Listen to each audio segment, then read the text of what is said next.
Where's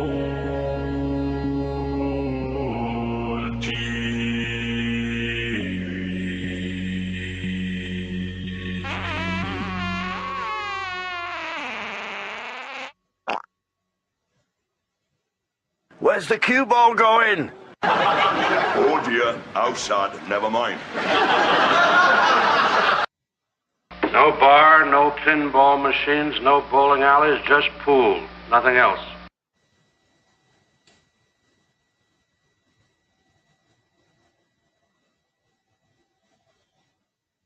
Right, good evening, welcome back to VP4TV. We have actually two matches coming up tonight. We have two round three matches in the virtual virtual black ball world championship.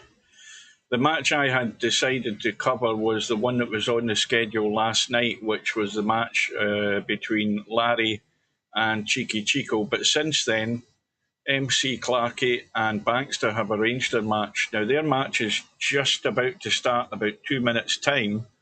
And then in an hour's time, the match that I had settled to cover, the one with Larry and CheekyChico, goes ahead at 7 p.m. So we're going to start in this one. But in the meantime, there's one result to cover, which is one I didn't see last night. And that was the one that was covered by Slim. One Pocket Slim, I think, was live streaming this match. And that was a round two match, if I can find the damn thing. Sorry, no, it wasn't. It was a round... it was a round three match between Albinario and Coldest Pillow. Albinario won it by 11 racks to 7. So Albinario marches on. He's now going to play semi-pro in round 4, so that's going to be a cracker. We've got the Bankster MC Clarkey match coming up now. And like I said in Bankster's first match that I saw, he's got a very good chance to do well in this if he can actually stay focused and do as good as he did in his last match. And then, of course, Larry CheekyChico later on. So we're waiting in this room going up.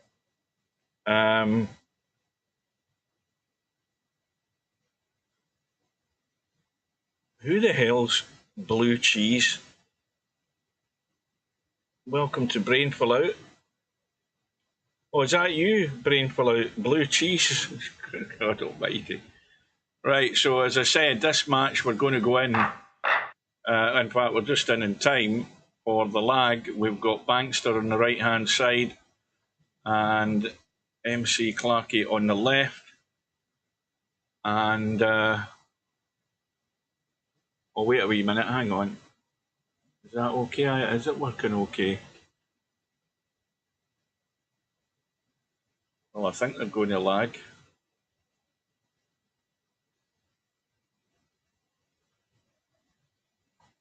Let me just check something before they start.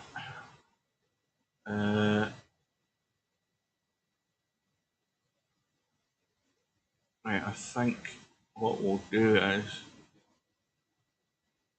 we'll see if that will work. Don't know whether it will or it won't.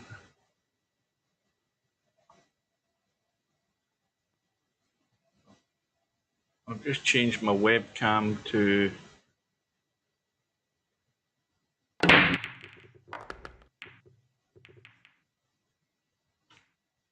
Oh, I've tried to change my webcam. I don't know whether it's going to bloody work. Hang on a minute. Back in a minute to try and fix this. Hold on. Just bear with us.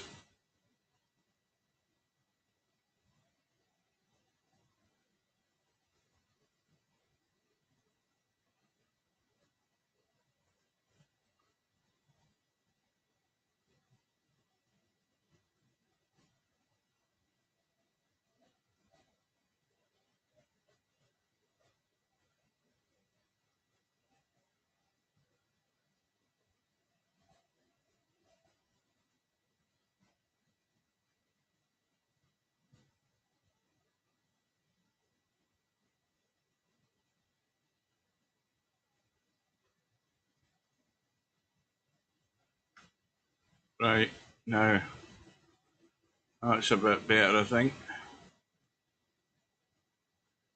Something along those lines.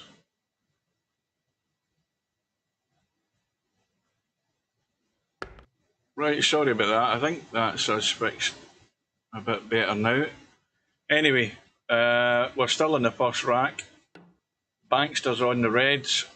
Matt's having to kick it a yellow. He's, well, he didn't need to hit a rail because I think he was fully snookered there.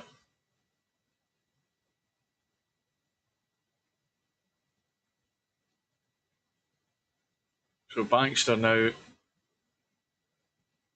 with control of the table,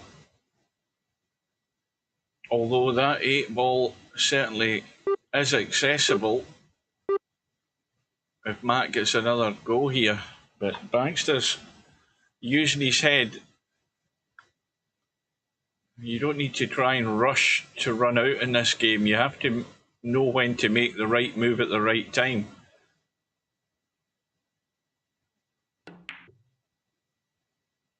Matt's objective here is just to try and get his 2 remaining balls in a good spot. Well, that other one up table, with that being up table, it gives access to the 8-ball easily enough. So that sort of called Bankster's bluff and forcing him into going for the run out now.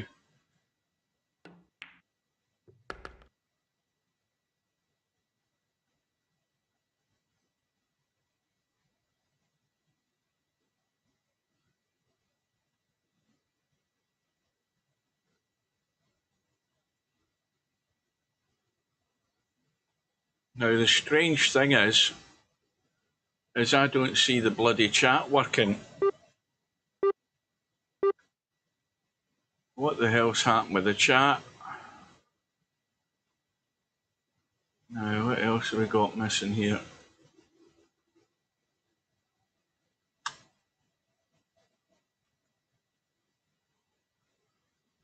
Yeah, something's happened with the on-screen chat as well.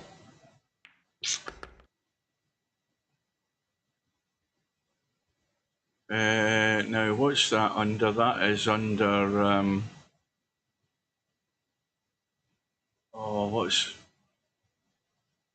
That's Botrix.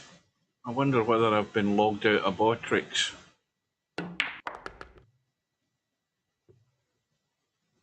Now, the chat's coming up on my phone.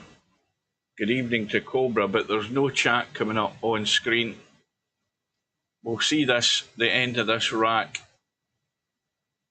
And Bankster on the brink here of getting a good start against Matt's break. Now, the angle he's got here's... Oh, hang on, that's the wrong button. Now, that's perfect. That's very well played. You know, it's so difficult to judge how that cue ball's coming off the rail and how far it's going to come out. But Bankster, from the evidence I saw in his first match, I don't think anybody should take him lightly.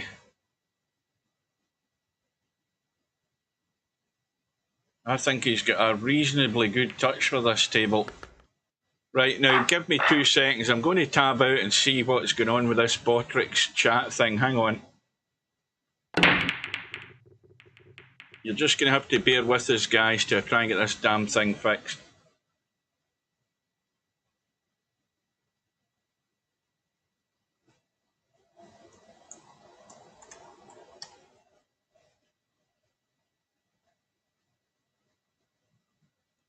Where's the cue ball going?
Right, I'm back now. Apologies for that. I think the problem I've found here is that in the chat on my phone, it's not said that the Botrix what do you call it, bot has loaded into the chat. So I think that's why the chat isn't working for some reason. And I've tested it. It's still all set with Botrix to work, but the Botrix bot hasn't loaded into YouTube, so it's out with my control. So we'll just have to bear with it. I can see the chat on my phone, but nobody can see the chat on screen. I might. I wonder whether it would be worthwhile doing a quick shutdown of XSplit and a restart to see whether that'll fix it. Do we want to be bothered with it, or do we want to leave it? Anyway, if you want to see the chat, you're going to have to just tab out to have a look at it in YouTube for the time being.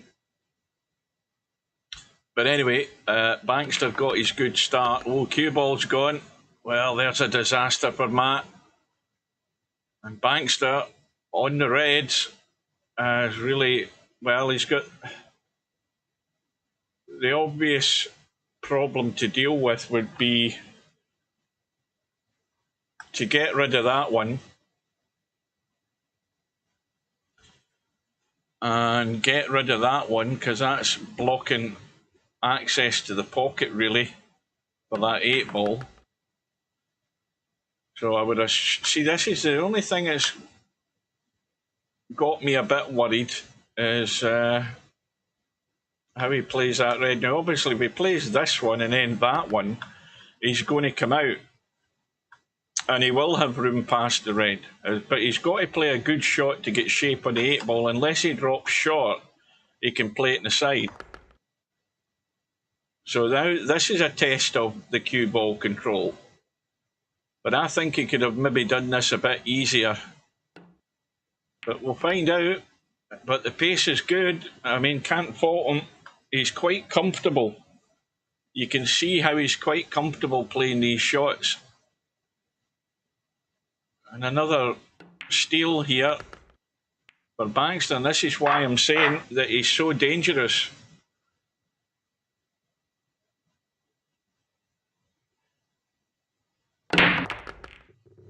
And Matt's suddenly going to realise that he's in trouble here. He's going to have to start knuckling down already. So into rack 3, Matt's break's giving him a handful of balls. 3 yellows and 2 reds have gone down. So I would suggest that the major choice here is certainly going to decide on what's the easiest to get out. There's your obvious problem with the yellows, because the yellow blocks the pocket, but the red blocks the yellow. So, I mean, he could play a combo. Now he's trying for a bump. And that's actually pretty good where he's finished. He's dealt with the problem ball, or he's about to deal with it. But there is a bit of pressure on him here to still get good on this yellow that's there. And he has to find a way out of here onto this one over this side. So this is no gimme. It's far from it.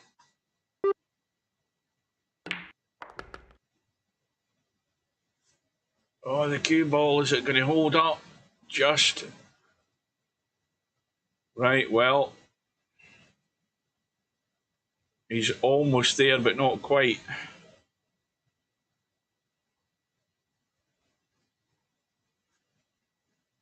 Well, he's taking this one first.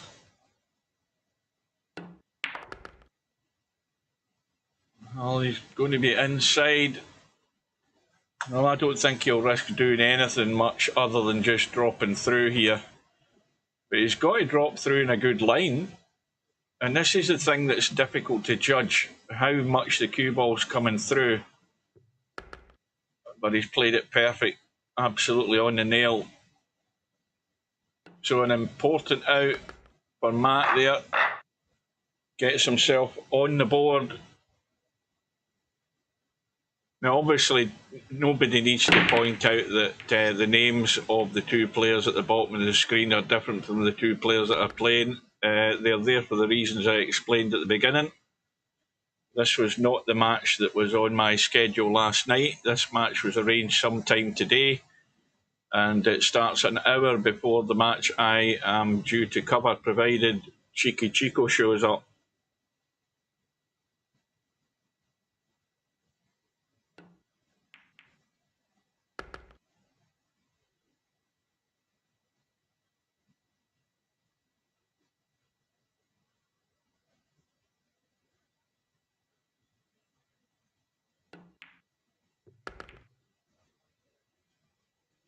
I wonder if I do a refresh. I've just thought of something else. Let me try a refresh.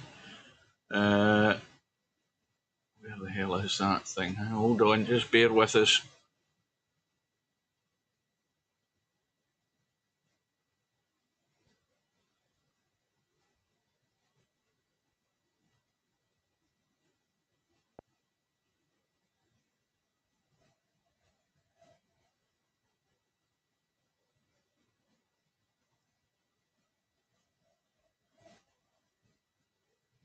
Right, that's definitely the last I'm going to mess about with that.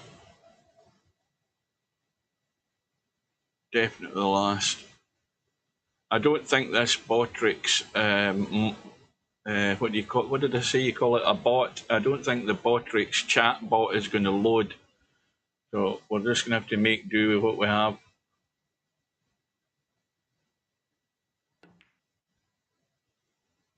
Well, Bankster ducking and diving again. You know, that's always a good sign to me that a player's certainly switched on, that he's not going to do something stupid. At least that's what he's leading me to believe. And he's going to get his free shot. But of course, the important thing is making the most of it. And I think he's in a bit of a dilemma here, because you've obviously got the red down next to the 8 ball here. Now he's got himself in proper trouble. That was terrible. That was a terrible choice of shot there. He was trying to duck in to the rail to get that red, and he made a complete balls of it. So there's a waste of an opportunity there for Bankster. That was a really, really poor the way he went about that. He'd have been far better just coming over to this side of the table and bumping that red. Why he had to muck about with these two here is beyond me. He could easily have just played a little nip and brought it either in or over the pocket, and he still would have had a shot in that red there. I haven't a clue what his thinking was there. So that's the first real hash that Bankster's made tonight. Although, having said that, Matt's far from in a good shape anyway, with the way his balls are set up here. But what he has done is he's created a problem for Bankster with that yellow up top. Bankster's still in a good position, but Matt now can create problems here for Bankster.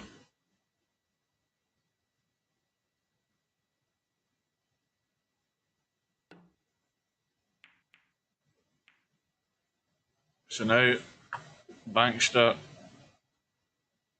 snookered on both reds, and now it can completely change this rack. But Bankster's got the hit. He's got his red into play, and that's now given Matt a bit of a sore head, because Bankster's still got control of this corner pocket down in the bottom left, and Matt's got to try and improve his yellow ball at the same time preventing Bankster from the opportunity to run out. Now, obviously, again, with that red as it is, it ain't going into that pocket. You've got to get good shape this side or get above it. So we're going to get a bit of mucking about here.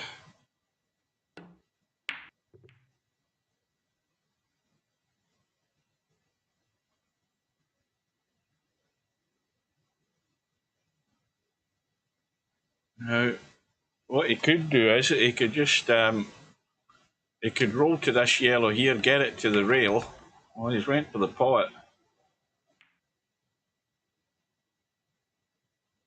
Now, if Matt gets into the habit here of potting balls, he could back himself up a dead end alley here.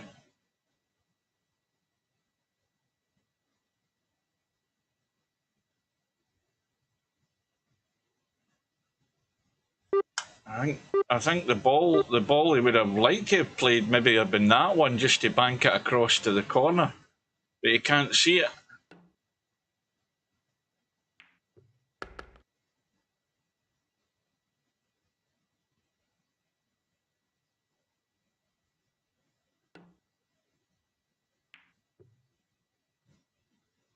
Well, he's now got Bankster tied in a knot down this bottom end. Oh, and there's a complete disaster. Look at how that cue ball spun off that red ball there, straight into the top corner. So Matt's now got the free shot. He can deal with the problem red over this corner pocket.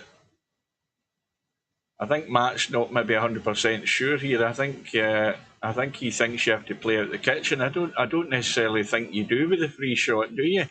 In this game, well, he hasn't got the objective done there. Somebody will correct me if I'm wrong. If it's a free shot, you don't have to play it out the kitchen, do you? Cobra, you should know if you're still there, if you're still awake.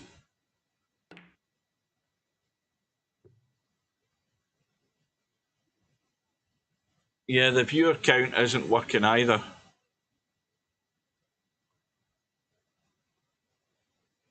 No, nothing from Botrix is working at the moment because the Botrix bot didn't load.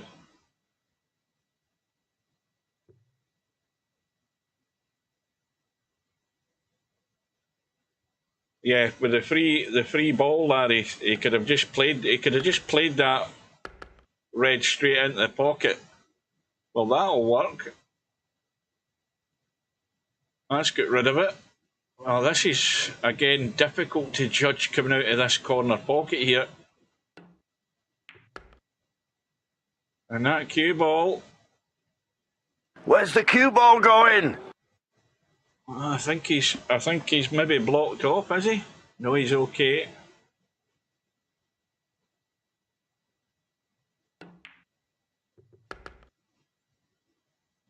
Well, the big question is Larry going to get to round 4 in this tournament without hitting a ball? Is CheekyChico going to show up?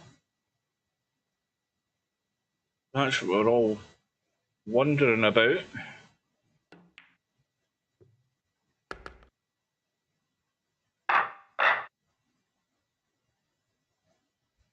So we're back all square, 2 racks apiece. The match has been going on for 22 minutes.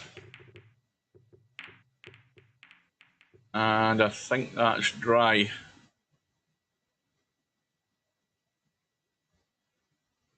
But not exactly a straightforward run-out table, this.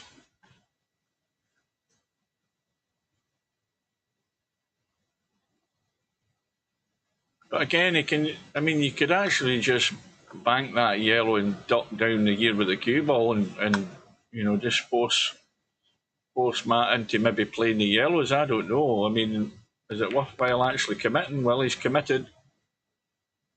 He's gone for the reds. I suppose the reds sort of partially get control of that pocket when he's played the combo. And the only problem now is that. Oh, he's had a double kiss there.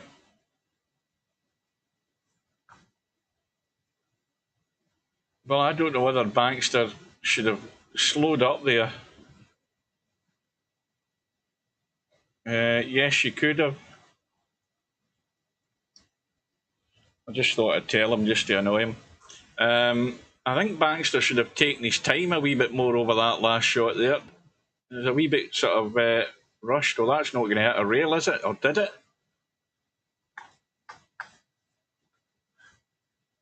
It didn't look as if it hit a rail to me.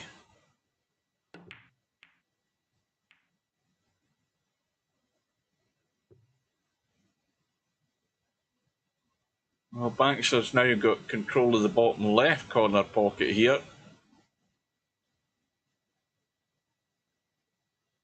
I think Matt's trying to squeeze the rail in this red to try and gain control, and that's a good shot.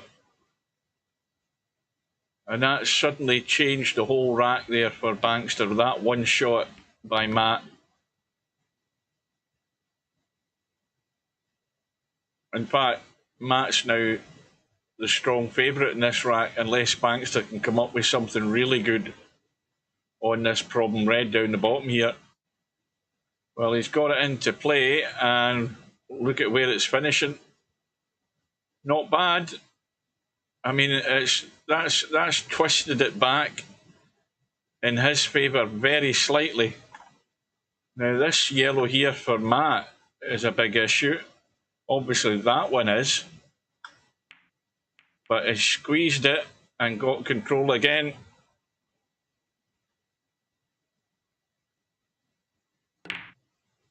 Oh, and that's going to... Well, he got the double kiss there. I presume he deliberately played for it. Yellow stays on. But I think Matt's about to be... well, he's about to commit here. Watch the cue ball.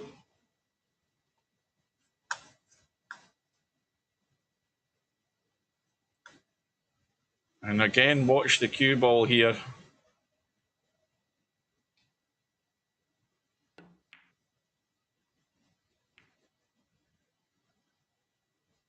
Well, I don't know. I presume he's... I mean, if that had gone in, he would obviously have carried on there.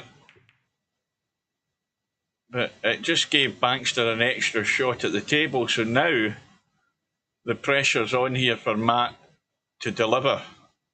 There's no point in trying to hang about. But the problem again is, if he starts, he's got to find a way to get some sort of shot for this 8 ball. So he's just trying to bump it into play. That's not quite as bad. He's certainly, with the opportunity he's got here, if he clears up top, and I think he would either obviously want one of these two to get across for this 8 ball up table. And I think he's gone a bit too straight here. And the spin's going to duck him away here. He's done for, and that's all gone wrong. And again, more evidence of how you cannot trust this cue ball.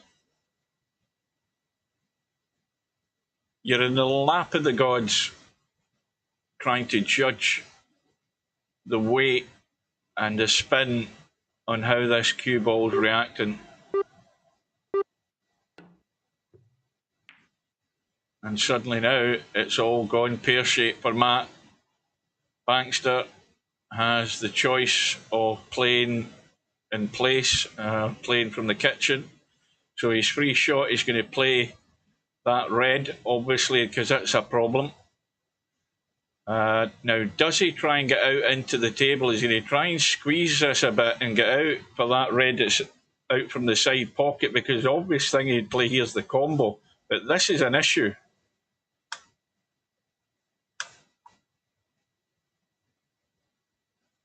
Now, what's happened to? Was Baxter asking him?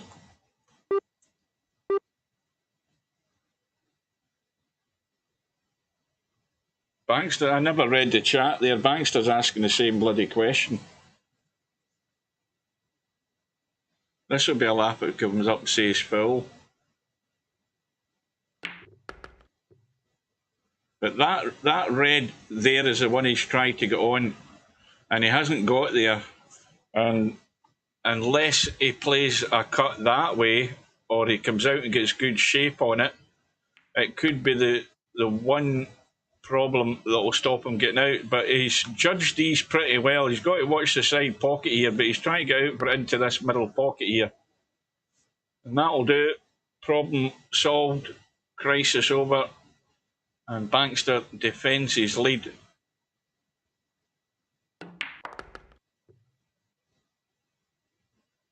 We're playing on his counter proposal. Oh, you mean CheekyChico? CheekyChico, I'll say that again. CheekyChico didn't like the first time that was sent, and he sent a counter proposal. So what we're really saying is CheekyChico should be showing up. Well, Bankster with the slender lead, and 29 minutes now this match, and Bankster, I don't know whether he had the amp on there, but he's done what Stubb did, slamming the balls far too hard. You don't need to slam these balls, just a normal break. You don't need any amp or anything, and just give them a firm hit, but you don't need to actually batter it. Especially if you're jacked up slightly, you're going to cause that cue ball to bounce on such a small table, and it's going to fly off.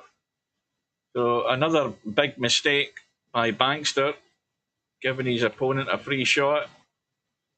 And look at where the 8 ball stuck. I mean, trying to get that yellow ball out of there and prevent that 8 ball going in, this could end up in a disaster for somebody.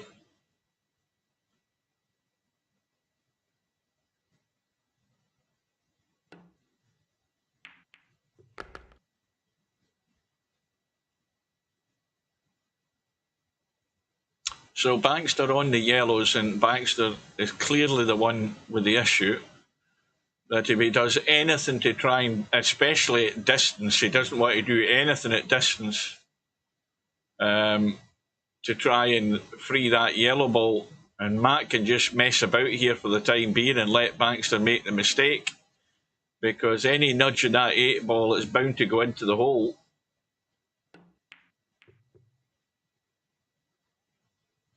So Bankster's idea is, let's make it a bit of a problem and an issue for Matt as well, by trying to surround his red ball.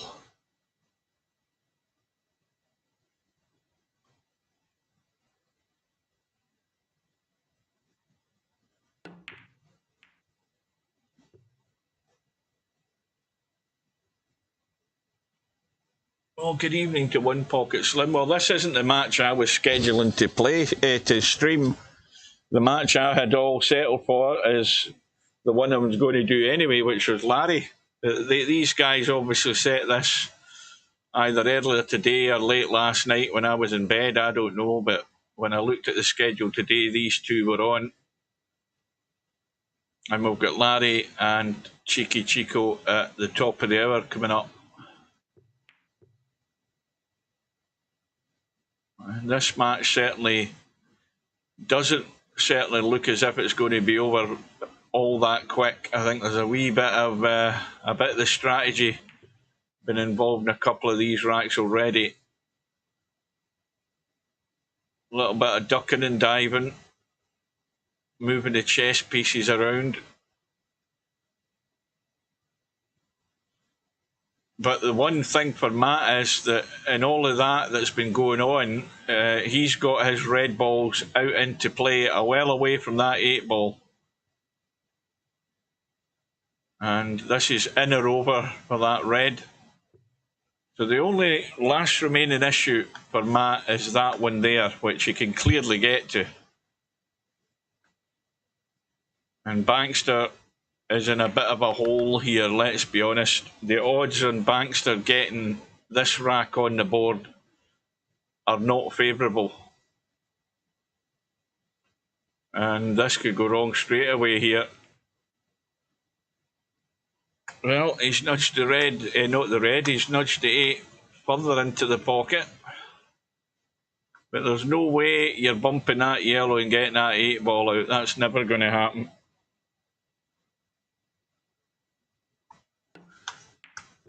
But what you still have is plenty of room to get the cue ball onto that 8 and pot it. And there's the one last remaining problem, and Matt's sitting on it perfect. And that's the only danger, how he would come off that yellow. And the yellow has gone in as a blocker. How can a rack turn on its head just with one shot? Well, you've just seen it right there. And suddenly, Manxter's up the proverbial creek here without a paddle. And he's, I think he's given up the ghost here. Because Bankster, well, I don't know what. I mean, he obviously has got two choices: get the yellow away from the black, the 8 ball, or get his other yellow away from the red. But the one mistake Bankster will do here is leave Matt a fairly straightforward kick onto this red, because if he does, you'd expect him to be favourite to get the kick. And the 8 ball hanging over the pocket. So Bankster's got to be careful here and make this as awkward as he can. Now, the one way he could make it awkward is going right up to the pocket here, but if he pots it, that's the other problem. Oh dear. Well, there's a complete Where's the cue disaster. ball going? Well, Bankster's finding ways to give away racks here. That was terrible. Why didn't he just roll onto... I mean, if he rolls onto that yellow there, he pots it fine. You know. But all he could... I mean, he could easily just... I think the worry he had was leaving Matt a fairly straightforward kick. In the end, he ended up doing nothing but scratching and gifting it to him anyway. It's weird how folks' minds work. Well, that rack changed hands about 3 or 4 times there within the space of 3 or 4 shots. And then it was just gifted and handed to Matt. So we're back all square.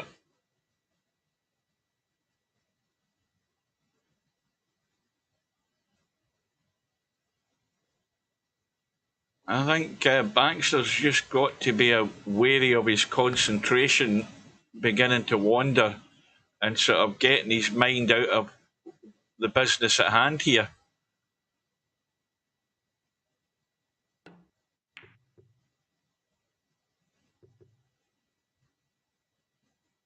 So we're into rack number 7, 3 apiece. Bankster on the yellows. MC _ Clarkey on the reds, and 1 red tied up. And Bankster with another major issue that the 8 ball is going nowhere fast. So this looks pretty good odds for Matt to take the lead here. Bankster's doing a bit of loose running with the cue ball, trying to improve things, but he's just making them worse.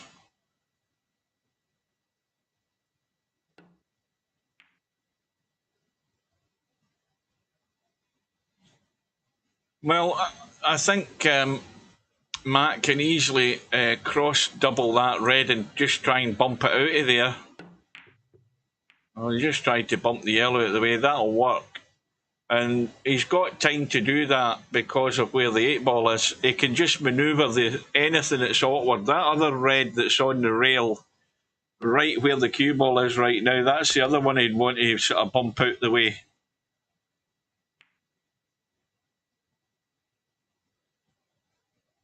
And Bankster's in the process of just potting balls here, and he's going to hope for a miracle with this 8 ball.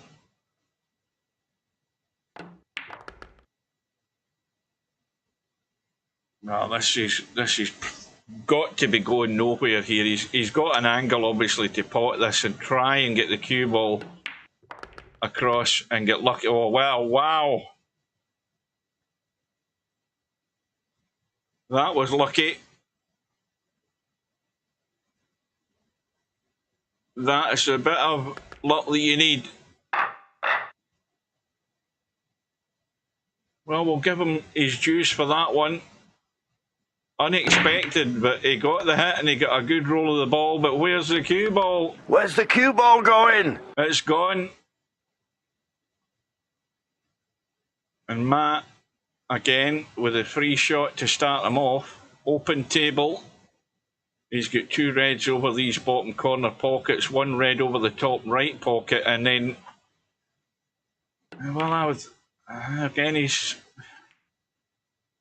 see, that there could have all went wrong as well. In fact, I'll be honest with you, I don't think Matt really thought a great deal about that shot either, because he's bumping 2 or 3 balls that he didn't really need to. If he, I mean, those reds were accessible as they were just awkward and you had to get to them, but he could have, I mean, he's now got a yellow blocking the 8 ball into the corner pocket.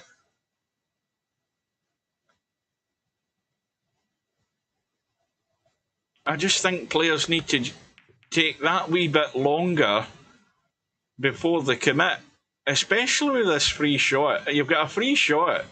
You've got to make a positive telling with the free shot. Well, that might work. He's had a brush in the 8 ball and he's now got it into play. So all good so far.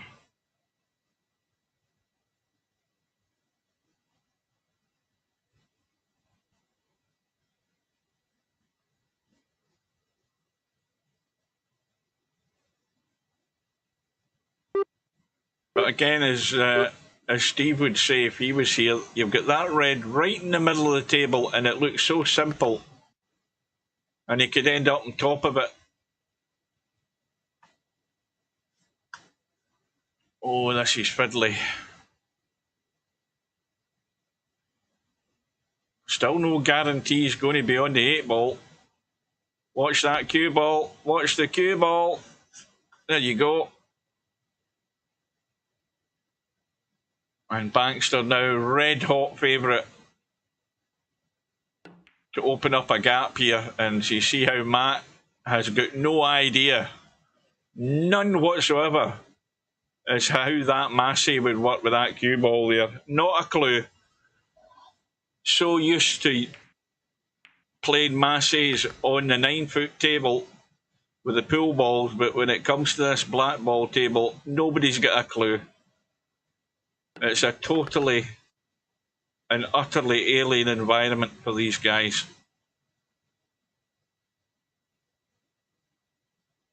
Well, Bankster has to deliver here. He has got himself in a great position to wind up the pressure here in Matt and get a 2-rack lead. All the balls accessible, not a single problem in the table. He's got to get out.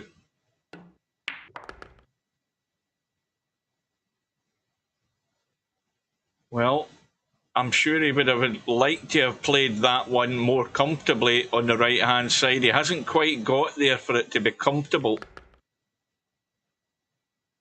And now he's got to get a hold of the cue ball, because this cue ball's wanting to duck over to the corner here. He's got to give it a little nip. Or if he's running forward, he's got to avoid running into the 8 ball. And that's well done. You've got to watch the cue ball and where he's playing this.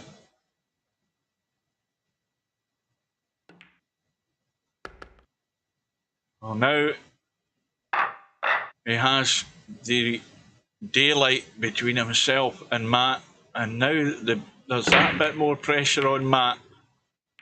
This looks dry. No, yellow's gone in. Well, he's got a choice of the red that's up there over the top right, but he's also got the choice of the yellow that's above and to the left of the 8 ball in the red. But the other problem would be these 2 down here. Now, that yellow may well be accessible. I think you can chip that in.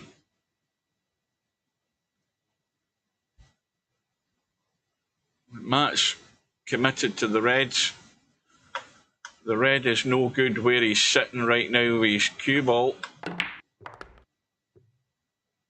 And that's going to be a stumbling block.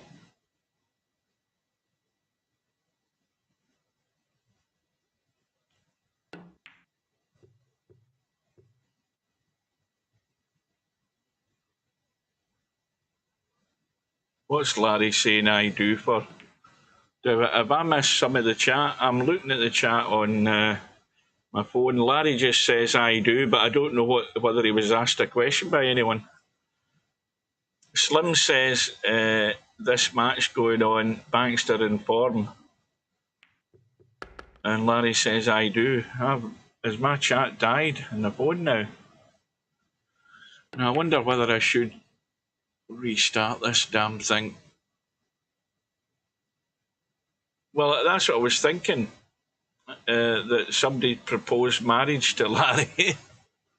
It just like an I do out of the blue. Unless maybe Larry's replying in a PM to somebody and he's typed in the wrong window and ended up he's typed it into YouTube. Only Larry will know. Anyway, back to business here. Bankster at the table, looking for a way to break out this last yellow, and he's played a little chip, and that's a very clever little shot, little billiard, just to bring his yellow into play. And the last, well, there isn't an issue. All the other balls are available now. Now, this is, again, a huge opportunity here for Bankster to screw the nut here, take his time, and would you believe it, he hasn't got it in the hole. Not that that's going to be a major issue, but Matt just trying to cover up. Well, what a chance that Bankster just blew there by hanging that yellow. Because now Matt's messing him about. And we've seen how confused Bankster seems to get himself in a wee situation like this. We saw that earlier on. You would think he's got to try and play one of these two balls in the middle of the table down onto this red and yellow in order to clear the pocket. I think that would be the best plan, is to get himself somewhere in this area and play one of them down onto this to pot that yellow, rather than trying to get around and do something silly and bump it. He's got to probably, well, he's not going to do it. And I think he's prevented by that, with the fact that he couldn't get clean through to his yellow over that corner.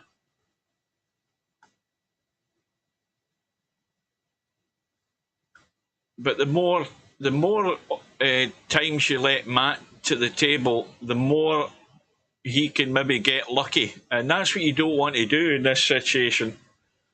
Even though it doesn't look good for Matt, you just don't want to give him too many times and too many shots to manoeuvre balls, because silly things happen in these games, and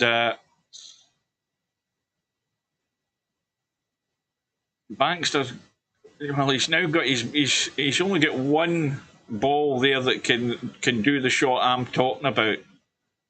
Is he? Oh, he's trying to cross bank it onto it.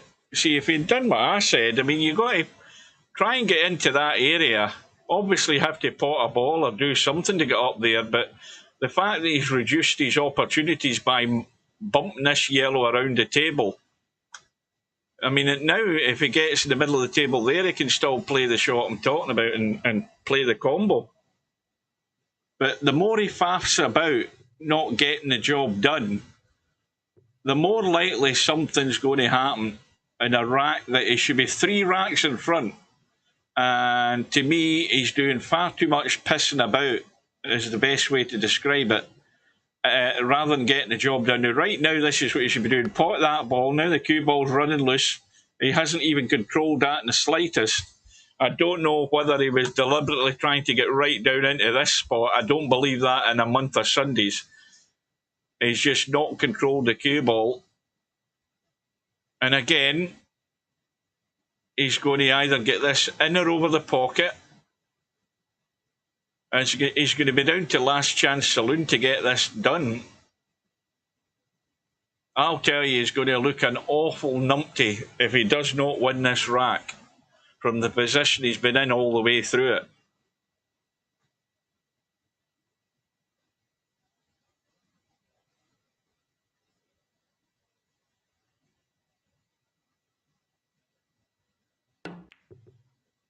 Well, Matt's missed.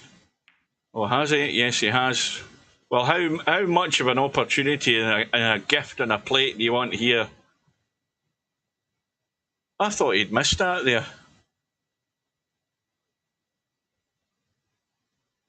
I was too busy looking at the chat. Good evening to Tyler. Well, we are 11 minutes away from the Larry CheekyChico match. This match has got a long way to go. We're not even halfway yet. And there you go.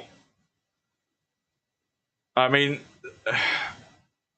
okay, the 8 ball's not in a great position, but I'm telling you, Bankster should be embarrassed at even letting Matt get this position. Okay, it's not easy, but there is no way that Matt should have won this rack. Never.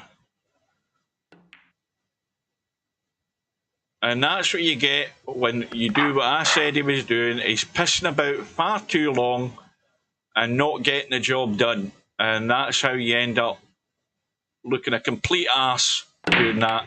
He should have been 6-3 in front right there. And that's huge. That's a worst rack that Bankster's played in the 2 matches I've seen, because he just messed about far too long, and you never know what can happen. As I said, you keep giving your opponent a visit to the table. There's always, it's just one more opportunity for your opponent to get lucky or get a hit and do what Matt just did there and played that billiard onto the red and yellow. And Matt still had to get good shape in the 8, but he got it. And Bankster should be embarrassed. I can't describe it any better than that. He should be embarrassed and feel humiliated at how he just messed about and faffed about, and he was asking for it, let's be honest. And in the end, he deserved to lose that because of that. If that was me playing there is no way Matt would have been back at the table. I mean, anybody with an ounce of common sense would know that you can't piss about. You've got to get that combo played and commit to getting out. And at no point had Bankster showed any inclination that he was trying to really get the job done. Not in my eyes, he wasn't. And if he ends up losing the match because of it, then that's where he lost the match right there. He should have been 6-3 in front. End of story. Well, he's going to have to redeem himself.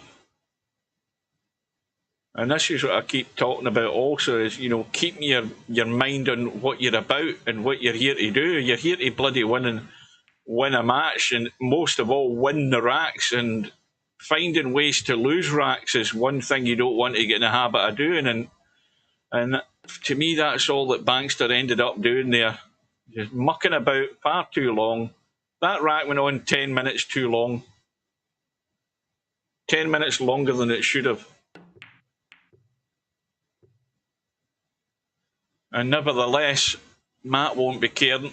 If Bankster faffs around the rest of the night, Matt's just going to be too clever for him and find ways to get the job done.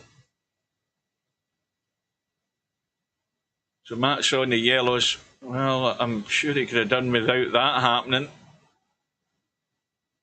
And let's have a look at it from his point of view.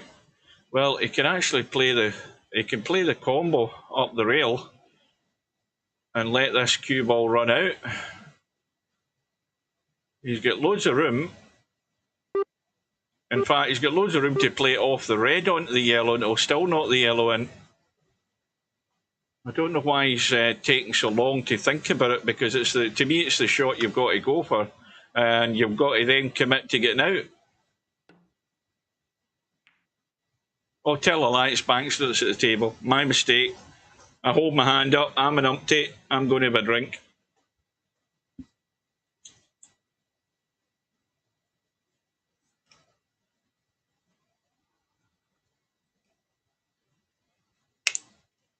I'm just opening my fresh new 5-litre bottle of water. I hope I don't spill it all over myself.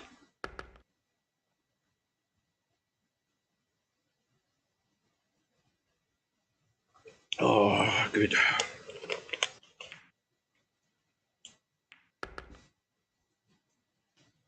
Well, it's definitely Matt that's at the table now.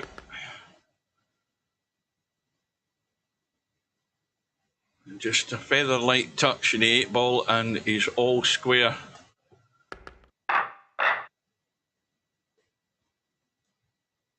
Six minutes to go. Welcome to Mr. Deanster. Good evening. Right, apologies to any latecomers. There is no on-screen chat because my on-screen chat bot has died or never showed up, basically.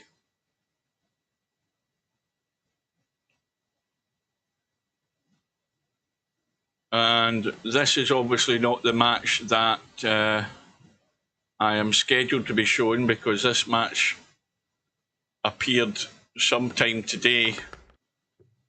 The Larry CheekyChico match is due to go ahead in about 5 minutes' time, provided that CheekyChico shows up.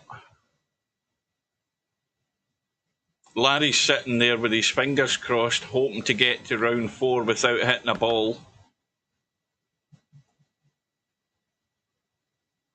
Because Larry's odds on winning the tournament dramatically increase the longer he doesn't have to hit a ball. The longer Larry can avoid actually playing in this damn table, the more likely he is of going quite far and deep into the tournament. Well, Matt, remember, well, he should have been 6-3 behind 5 minutes ago. And now he's going to be 6-5 in front.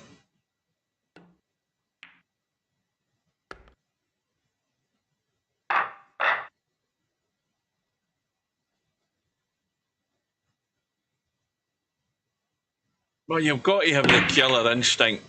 You know, you've got to have the killer instinct in match play and tournament. You really have. And you've got to know when to move. And Baxter's just showed a great deal of naivety, in my opinion, in how he messed about in that other rack.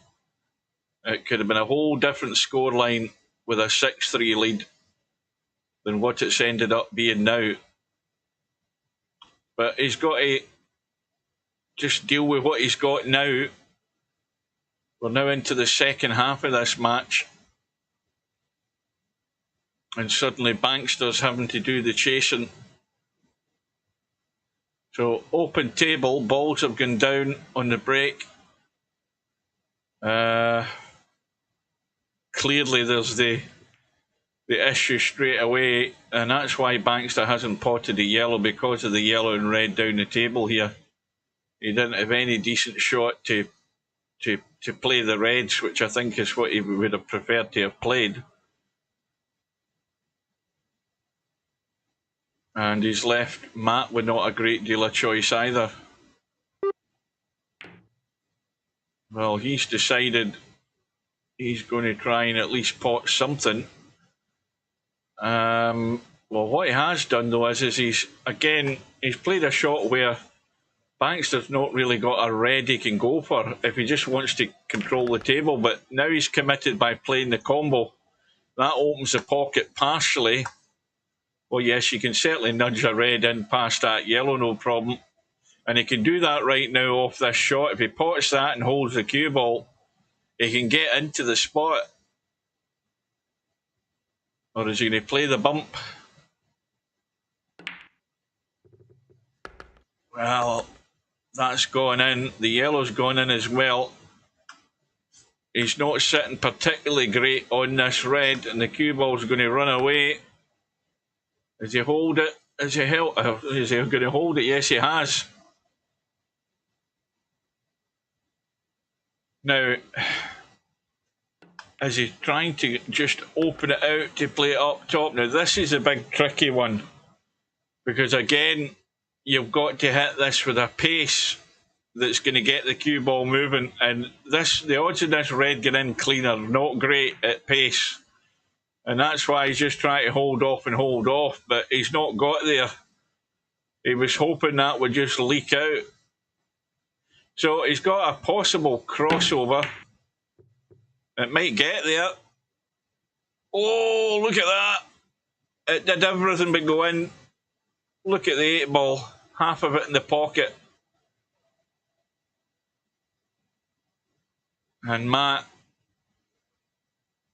definitely going to be out here. Unless he makes a complete howler. Now, what I'd be doing right now is I'd be using that yellow to try and get the cue ball over. And see, Matt can see opportunities. That's the difference between, you know, players who are in the business of getting the job done. You've got to see the opportunity to make the move and improve the situation all the time if you can, especially in this game. You'll see semi-pro doing that. And how to use the balls, the shape to your advantage and just not mess about. It's an object lesson to Bankster for what he's done earlier on, and now the match is turned on its head. A possible 6-3 lead's been blown out the window. Started his own downfall here, Bankster, and he's now 7-5 behind. Good evening to Matt. Mark, sorry, not Matt. Right, well, it's the top of the hour. I'm just going to tab out to the lobby, and CheekyChico is there, and that room should be going up. In fact, if we can get the bloody mouse to, I can't even see where the mouse is. There we are. So there's Larry and CheekyChico just about to start. And of course, this match that we've started in has now been going on a solid hour. It's far from over, but Bankster's really, well, now he's hitting the cue ball with pace and running, trying to do damage, and in the process he's missing the pot. You've got to get the pot.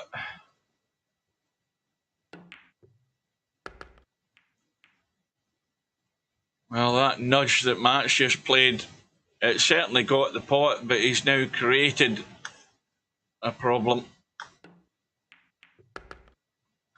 And the problem is he's tied up the 8 ball. Now the 8 ball is there as a clean bank into the side, but he's obviously got opportunities, not from where he's sitting here obviously, but he has opportunities where he could get some sort of nudge and free up the 8 ball.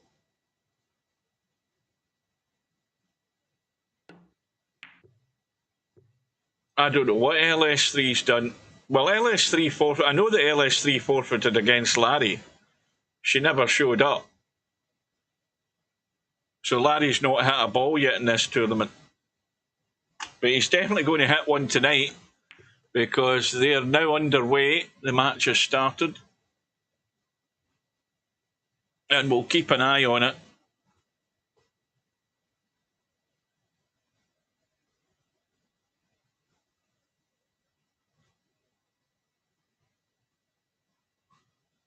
Well, Matt's still not sitting good on anything where he can get the bump, so he's not prepared to make the move. And well, Bankster can play the thin pot. What he doesn't want to do here is find a pocket with this cue ball. He's got to be careful.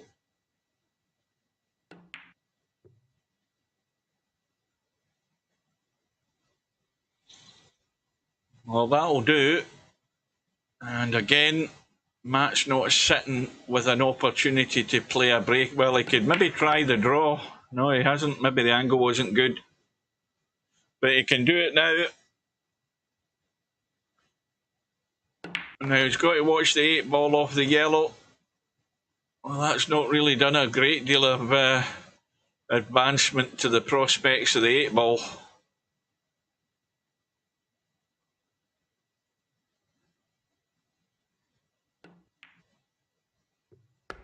Well, he's got to squeeze down here and let this cue ball open out. And that's not bad because he's got the pocket up in the corner. for an 8-5 lead.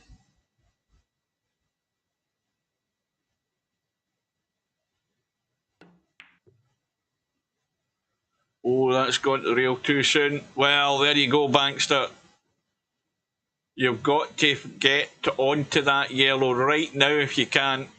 You've got to spin this around the table, take a risk, and get that cue ball around onto this yellow. So you've got to let it run loose to try and get on it. If you don't, you'll probably never get out. I'm telling you right now, there's no point in looking at any of these. You've got to play that ball there and run the cue ball. Listen to the commentator.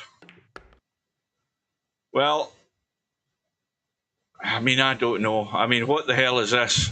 I mean, this is terrible. Why Bankster cannot see the one opportunity I had to pot that yellow, run the cue ball. Yes, you've got to take the risk of running it. And then look at this. I mean, Bankster's totally gone. He has totally lost the plot. And I think the start of his downfall was that rack that he had. And I'm going to sound like a broken record, but that rack where he should have been 6-3 in front, there's no doubt in my mind he should have been 6-3 in front. And now he's in a situation. Now, this is another example of where Bankster's got himself totally confused with the situation. I mean, what is it with me that I can see that yellow that was sitting there is a problem? The 8 ball's blocking the pocket. The yellow's a problem. You've got a yellow that's there that you can thin cut and run the cue ball and get anywhere up this top of the table, and you can play that yellow. And why Bankster could not see that is baffling, quite frankly. And I think there's been more than one rack of evidence here tonight where Bankster looks good up to a point, and then he totally loses the plot as to what he's about in the middle of the rack. There's been at least 2-3 racks where he's totally lost what he should be doing. And that there was probably the finest example of it in that last rack, where he's just totally clueless for some reason. I don't know why. It's inexplicable that he couldn't see the obvious shot. Or could he tell me what the obvious reason was he didn't play it? Run the cue ball, get it up table, play the yellow into the side, run the table out and rack over. No messing about. And he decides to faff around again and ends up doing a nothing shot and says to Matt, help yourself. This could not have gone any worse for Bankster. Everything was going good at 3-all. He gets a 5-3 lead. He should be 6-3, and now it's this. And, well, that might be the reason some players don't go to the deep end of tournaments, because they haven't got the killer instinct. I don't know what it is. I can't understand Bankster's train of thought. It's got me totally confused. And the problem is, it's not just the one instance of it. It's more than one. I can understand somebody having a brain fart in the middle of a match. Every player's done it. But Bankster just seems to be going through a whole sequence of events that you couldn't write the script. Just silly things he's doing. I don't understand. Does he want out of it? Does he realise what a blunder he made earlier on in the match and what an opportunity he had for scalping one of the pretty strong favourites to go deep into this tournament? Right, well, quick look. Larry's off and running. First rack on the board. And meanwhile, Matt just marches on. I think Matt, to be honest with you, probably can't believe his luck the way things have gone, because he knew fine well himself he was staring at 6-3 behind. And now he's got a score that's 9-5 in front. And to be honest with you, I think that in the overall context of this match, Bankster's the one that's blown himself out the water. Big time. A real head scratcher as to what his mindset is. Some strange stuff.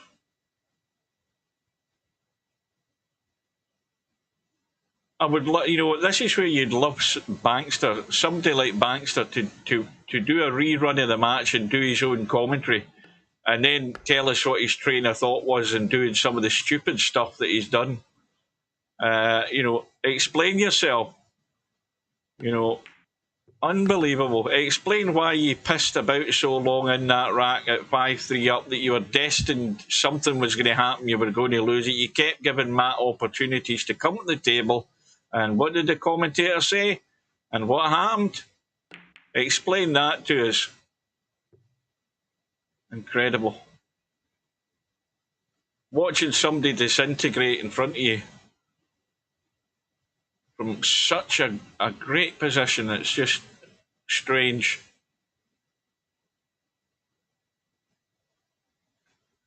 Well, Matt's on the reds, Bankster's on the yellows. And, well, it looks like only a matter of time now, doesn't it? I think he can get to both of these, can he? No, he can't. In fact, he's slightly the wrong angle in that one just to get a nudge. He would have liked to have been sitting there just to get some sort of bump and get that yellow out of the way, free up the other red.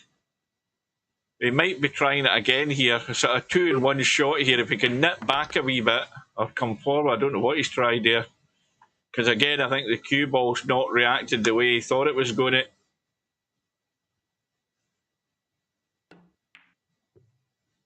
A little brush.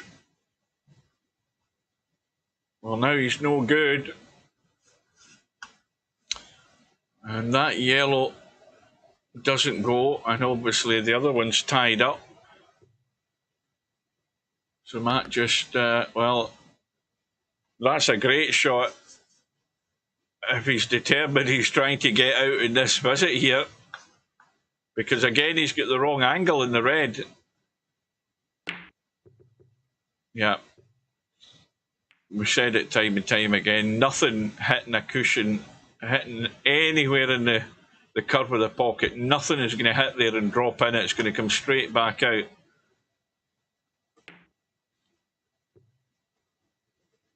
Now, this is this going to end up in another example where Bankster essentially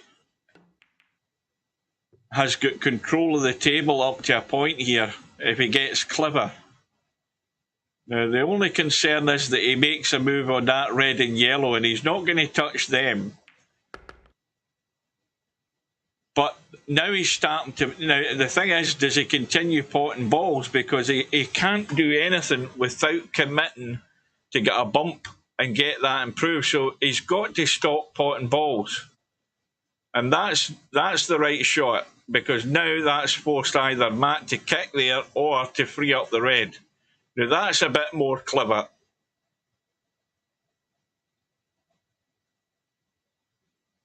But is it too late that he's maybe screwed his head back on in this rack? He hasn't won it yet. And Matt did play the kick.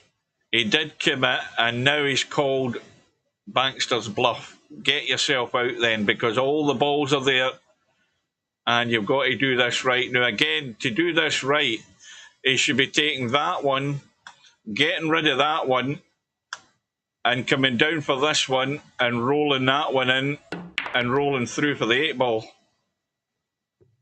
Because you don't want to be playing something where you've got to force something in and try and run the cue ball out. Because if you don't have a good angle, you could never maybe get there in this table. What's the cue ball going? Oh dear. Well, that might not be too bad. I think he can just hold this off.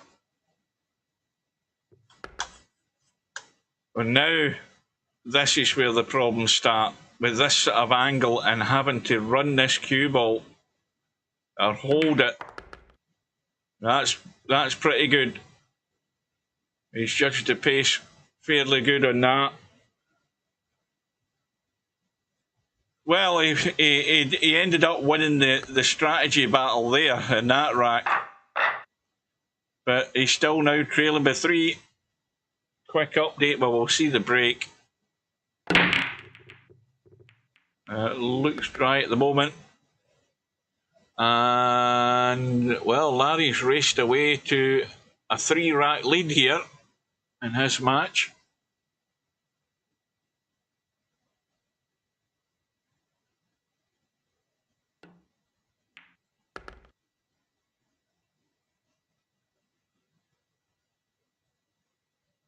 Mark Stevens, Hugh, best shortbread. I get Tesco's own shortbread.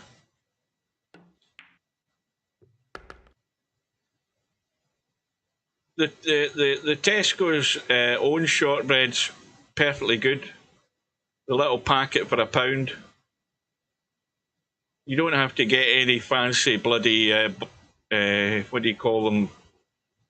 What do you call the tail one? Like the fan-shaped ones. You don't have to get anything like that. Just get the normal finger shortbread. The Tesco's packet of shortbread is perfectly adequate. In fact, now that you mention it, that's what I had before I started the live stream. I had a cup of coffee and 2 bits of shortbread. The other branded shortbread that comes in the red box, don't get the clotted cream one. It's horrible. What do you call the name of that brand? You get them when they're on offer in Tesco for £1 because you get more in a box than you get in the Tesco packet of shortbread. It's the same it's the same shortbread fingers, but I can't remember the name of the brand. But they come in a red box. You know what I'm talking about? A little flat, square red box.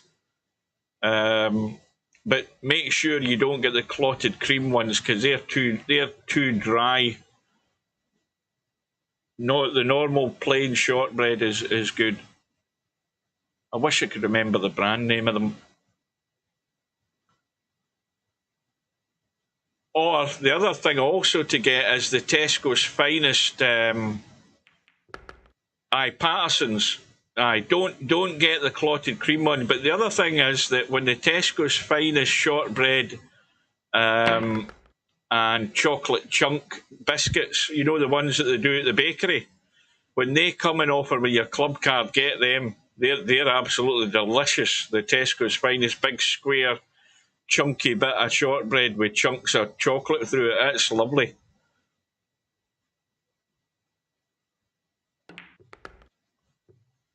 What's the cue ball?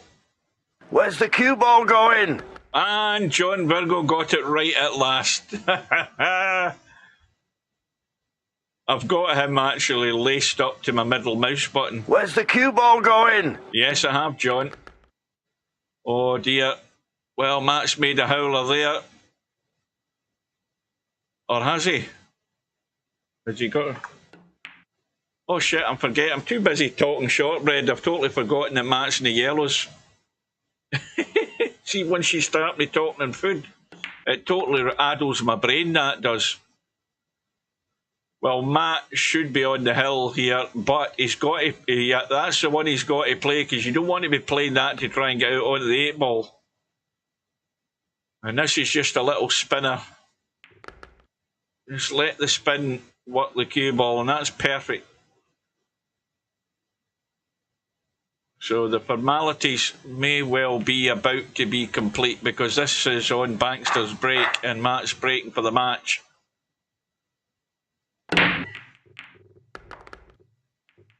Yeah, try, if you haven't tried them, try Tesco's Finest shortbread at the bakery that comes in the bag. It comes in the little paper bags with the chunky chocolate bits out through it. You'll absolutely adore that. It's beautiful.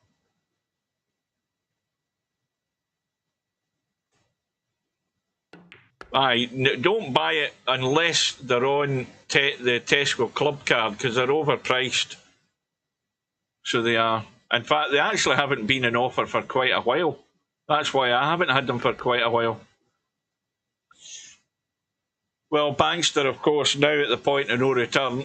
He's on the reds. And he's out of line. He's got a thin cut where, again, he'd be just playing in or over the pocket with this red. Now, this cue ball needs to come out of here clean. And, well, it is over the pocket. Now, is that his last shot? It may well be, because this 8 ball has got access to the bottom half 4 pockets down this end of the table.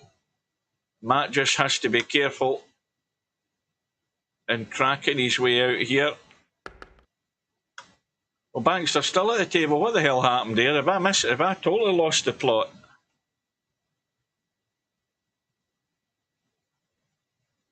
I was sure Matt was back at the table there. Again, talking shortbread and stuff has totally confused my brain.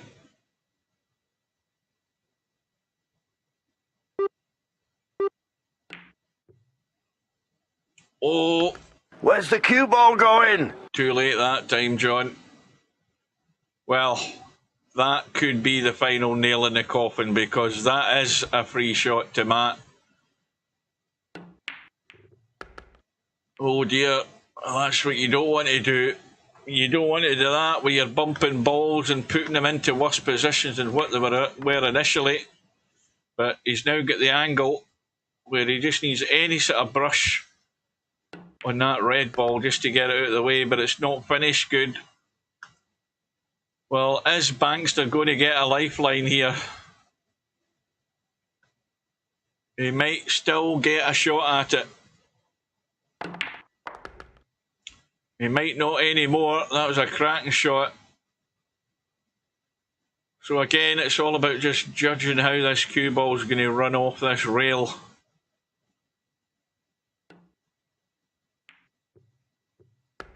And that will seal the fate of Bankster. Well, Bankster ended up only on 6 racks. Remember the time he should have been on 6-3 lead?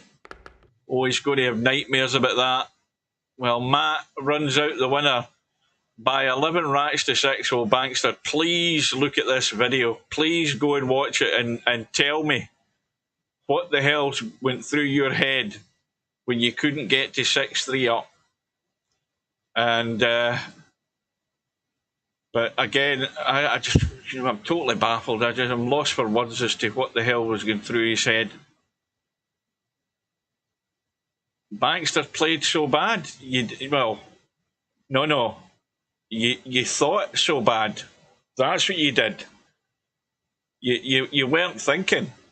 Goodness me. Anyway, well done to Matt. He marches on. Quick look at how that shapes up. Well, Matt's sitting there waiting on the winner of this match that we're about to go into, and suddenly Larry, from having been 3-0 up, is now 3-2 in front.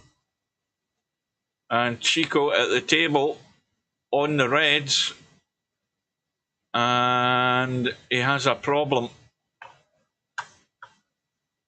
The problem is he can't really get to that red. He can obviously play this one. If he's going to commit, he'll play that one and bump the 8 clearly.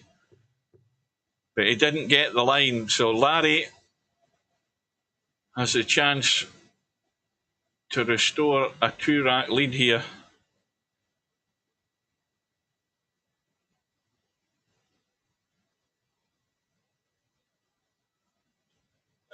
Matt,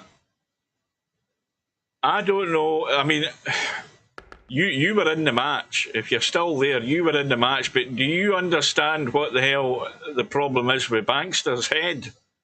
Because Bankster, I mean, everybody will tell you who watched this that Bankster should have been 6-3 up. And I said in the commentary that the longer he messes about, keeping letting you come to the table to play a shot and better your position, the more likely is he's going to lose the rack. Well, I don't know whether the tactics frustrated him, but when it came to the tactics, I think he won one tactical rack, but all the rest of them he fell apart. He ended up doing stupid stuff, which it really, I mean, it got me annoyed that he was You know, to me, he's a far better player than what he ended up doing there. But when it came to thinking logically, there was very little of it going on in his mind at the time. And from that match, and he should have been 100% 6-3 in front of you, he ends up only getting 6 racks at the end of the night. And that's where it all turned on its head, that match, when he messed about in that rack. And then he did it a couple other times as well. Just got me totally lost as to how his mind was. I mean, there was the one I was talking about where he had a yellow over the side pocket there. He only had 3 balls left in the table. He had a yellow sitting like there that was blocked by the 8 ball or whatever it was, up to, I think it was the 8 ball that was blocking it. And he for some reason decided just to drop the yellow in and finish down here absolutely nowhere with no shot on any of his remaining balls. And the first thing that came to my mind was he cut the yellow, run the cue ball to get up the table. He couldn't see that. That was probably the worst shot choice of the night. You know, he did stupid stuff. And I think he's a solid player, but the evidence on that, I don't know. He said he played bad, but I just don't think he played bad. I just think he thought bad. You know, terrible strategy at times. His train of thought was totally. It's as if he needs a rewiring job in his brain for some of the stuff he was thinking about. Anyway, Larry's got work to do now because he saw his 3-0 lead dwindle to none at all. It's 3 apiece now, but this is a good table here for Larry. But he needs one good shot and he needs to get sight on anything down this bottom end of the table. Easier said than done.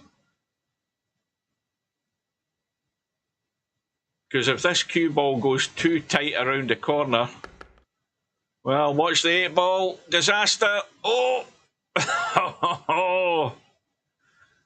Well, Larry breathes again, although he's going to have to get clever here. Now, here's a test of the little Massey shot. Now, that's a little tweaker. That was very well played by Larry.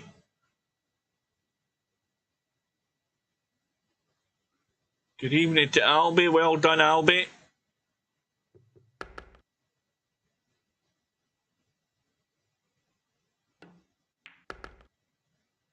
Well, Larry gave us a demonstration here of how to play the little soft Massey shot.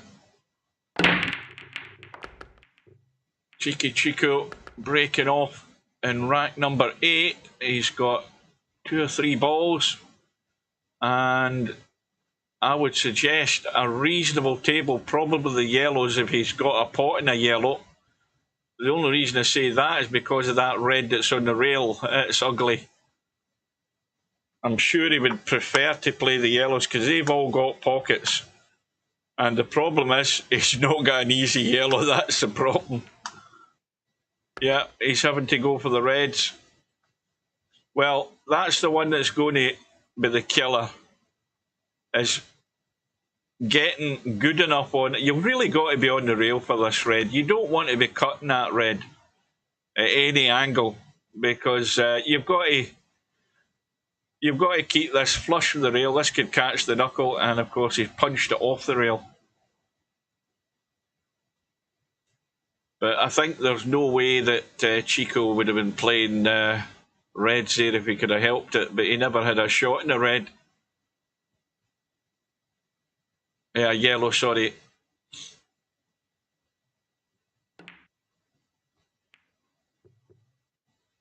Well, Larry's just, well, I suppose that was sort of in or over, but he's just manoeuvring. But now Chico has his chance. Needs to miss the red. Well, he's going to have to pull off a shot here, but if he'd missed that red and ran through, he'd have been fine.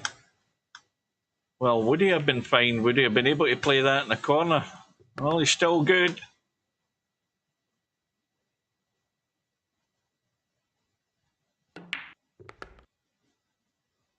Well, that's a clever little use of the spin off the rail there. He's absolutely plumb perfect here. The only thing to worry about is hooking himself. Got to watch the bounce. But that looks good to me. Where the hell's my buttons went to? Well, we could have a bit of a match on here, folks.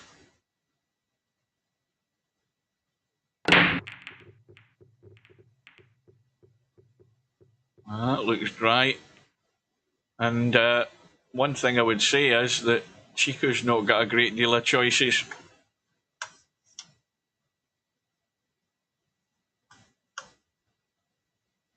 Well, I suppose he could just bank the red and play a sort of nothing shot, because he didn't really have much on at all.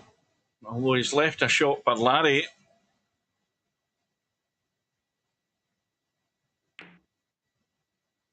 That's going to catch that yellow too thick.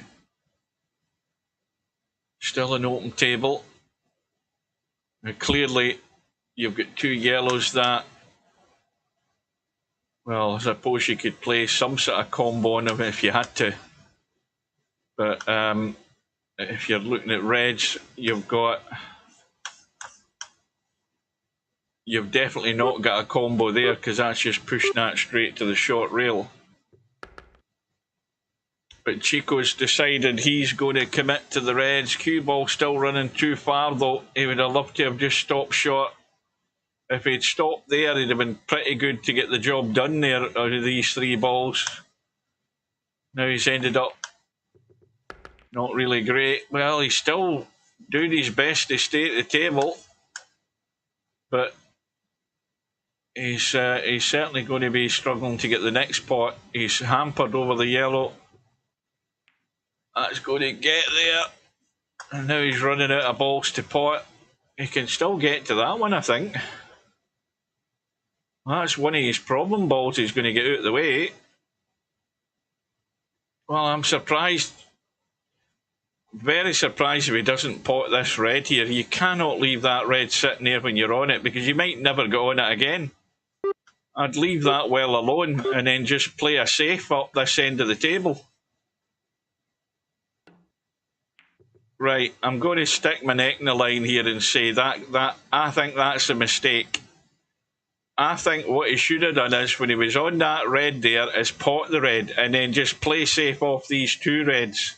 Try and get cover. You might never get cover, but it still means that Larry has to break up these two yellows. And he was clean on that red as far as I was concerned. Well, we'll find out if it was the right move. I think it wasn't. And the other thing is Larry's got an adjacent ball where he can get a bump. If he can get any sort of shape on that yellow, he'll be able to do the damage. In fact, Larry's going to play the combo right now. Just cut this in or over the pocket. Yeah, Larry will settle for that, because now, well, that's actually a touching ball, although it's touching Larry's ball. So he's got to be careful that, in fact, how would it be a foul anyway? Of course, it would be a foul, because it'd be deemed to have fouled that ball when it's not his own ball, if you know what I mean.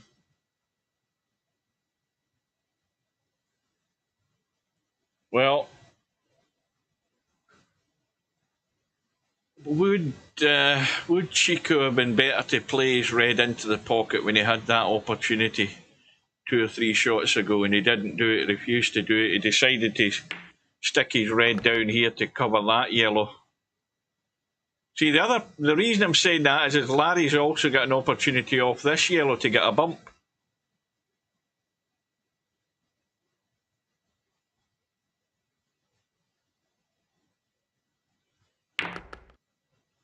Well, he's going to have a go at it this way.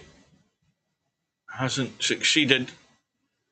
And now he's going to have one more chance to do it. Well, he could go crazy and try drawing into this to open it, but if he just gets decent shape there, he can get the spin across. I think Larry should just take his medicine and get a good line on this yellow, and then he can spin across. No, he's trying it again because, well, he's got a roll of the ball. Is he going to have a shot though? Oh well, you've got to laugh because he's hooked. And this is why, you know, he'd have been better getting shape on that one because it was a more guaranteed hit. It wasn't guaranteed he was going to be good. Well, he's managed to dig out the pot. A little bit of spin again. And now he's going to, I don't know, it's a big cut back to try and cut that back across this direction. In fact, he's too fat, he's too low on this yellow to do anything with it, I think. Can he try and get it in the side? Yeah. Big shot. Yeah, it's opened up too much. Well, it looks at the moment, and Chico's got to be careful because those two reds are not a combo. They're not a plant. And whatever Chico does, he's got to be 100% certain that Larry's not getting a shot. I don't know that this is going to be the wisest move he's ever going to make here. Because I thought for a minute there he was going to play these two reds.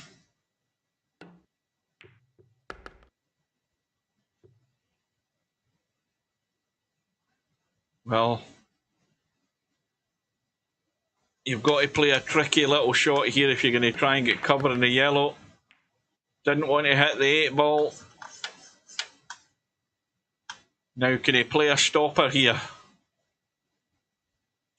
Or is he going all out for the cut?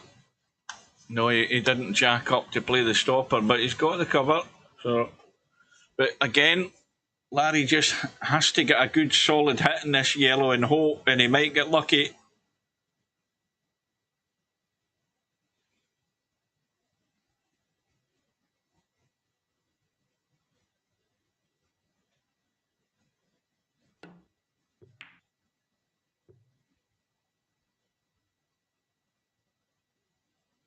Well, Larry could have done with that yellow ball marrying up with the 8 there, but it's gone past it and the 8's wide open. So, oh, he's left this short. He's left it short. Cue ball catching the player out again. Cue ball's a foot short of where he wanted it. Yeah, that's no good. And he's teed it up for Larry.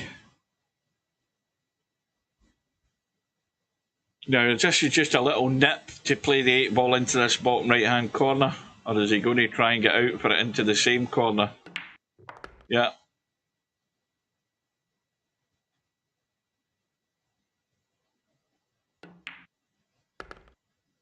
So Larry goes back into the lead, but the break goes to CheekyChico. So Larry from the USA, CheekyChico representing the UK.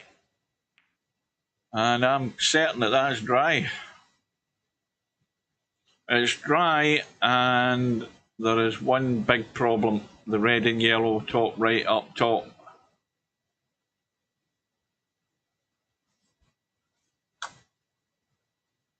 Well, you've got a red that you can pot, you've got a yellow you can roll into the side.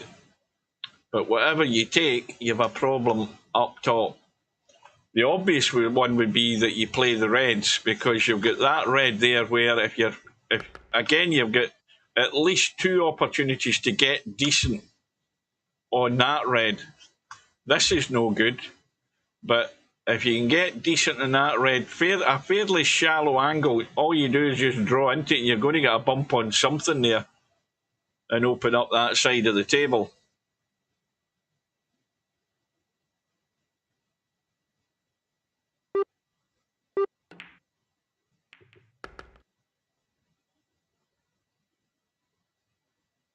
Well, I think that Larry knows that he's got to get up there. I don't know whether he can do it off this red here as well. He's got a slight angle. He's looking up at the red up there, but he knows fine well that he's got to get up there to get shape on this, to get the bump and get that out.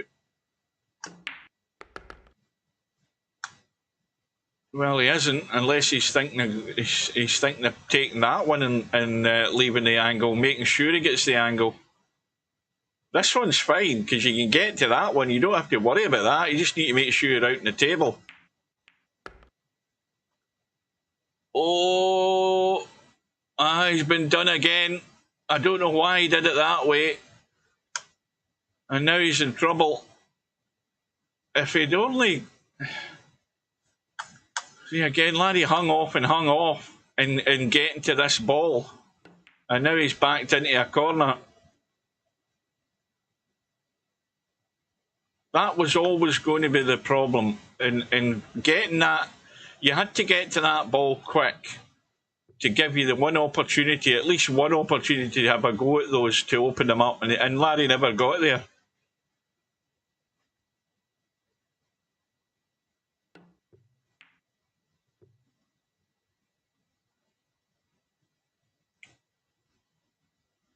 Well, this is going to end up a little psychological battle here.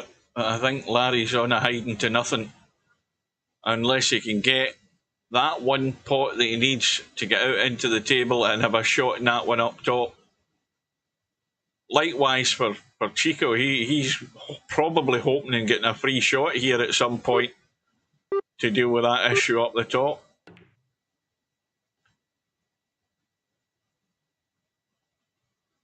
And well, there you go. Chico's got his free shot. He can pot the ball into the side pocket if he wants and let the cue ball brush down. Well, he decided to pot Larry's red, I think, didn't he? And I think he's only really got one shot, and that's cutting that.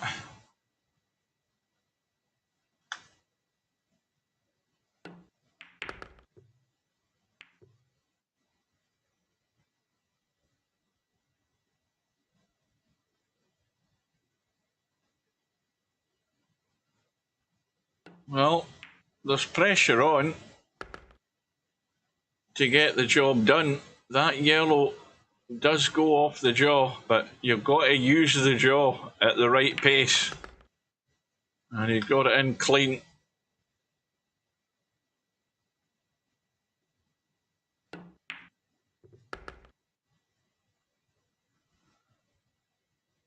Now, once again, this angle that he's got, you've got to decide where you're going here and how much you're prepared to hit that cue ball and still keep it under control, because it can leak away on you just when you least expect it.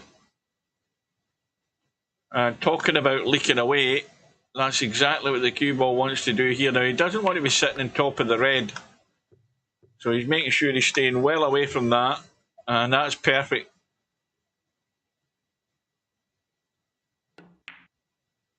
So we are now back all square, 5 apiece.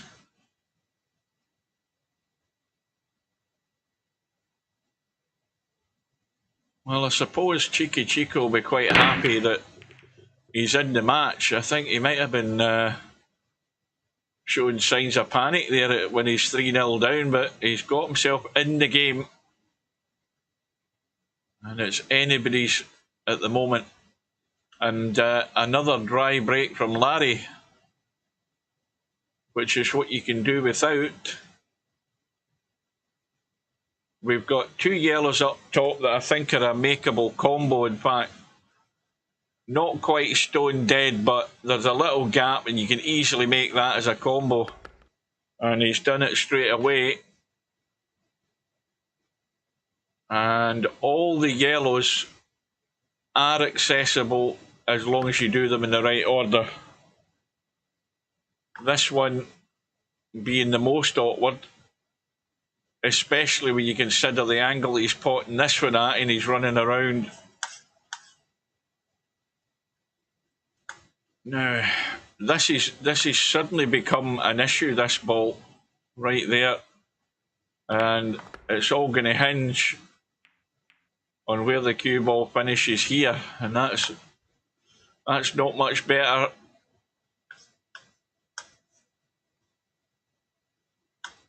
That yellow doesn't really, well, it's far too tight to suggest that goes in the side. The little combo in or over, it's gone in. Now, this has got too much of a cutback on this yellow. He's trying to hold it and hold it and hold it, and that's pretty well done. That's excellent. Good judgment in the pace in that cue ball there, but has he got a clean shot? Yes, he does. Well, this is an excellent out because that was tricky. Well, I say excellent out. He's finished right on top of the 8-ball. Look at that. I don't think it can get much uglier than this. Giving him all the praise for getting that far, and then he's let it all go. And the cue ball's caught him out again. Oh, what a shot that almost was. It brushed the red. Well, he'll settle for that because he's given Larry some thinking to do. And Larry now may well be biding his time for a free shot here, I think. Unless he can get shape and commit to getting the bump on that red.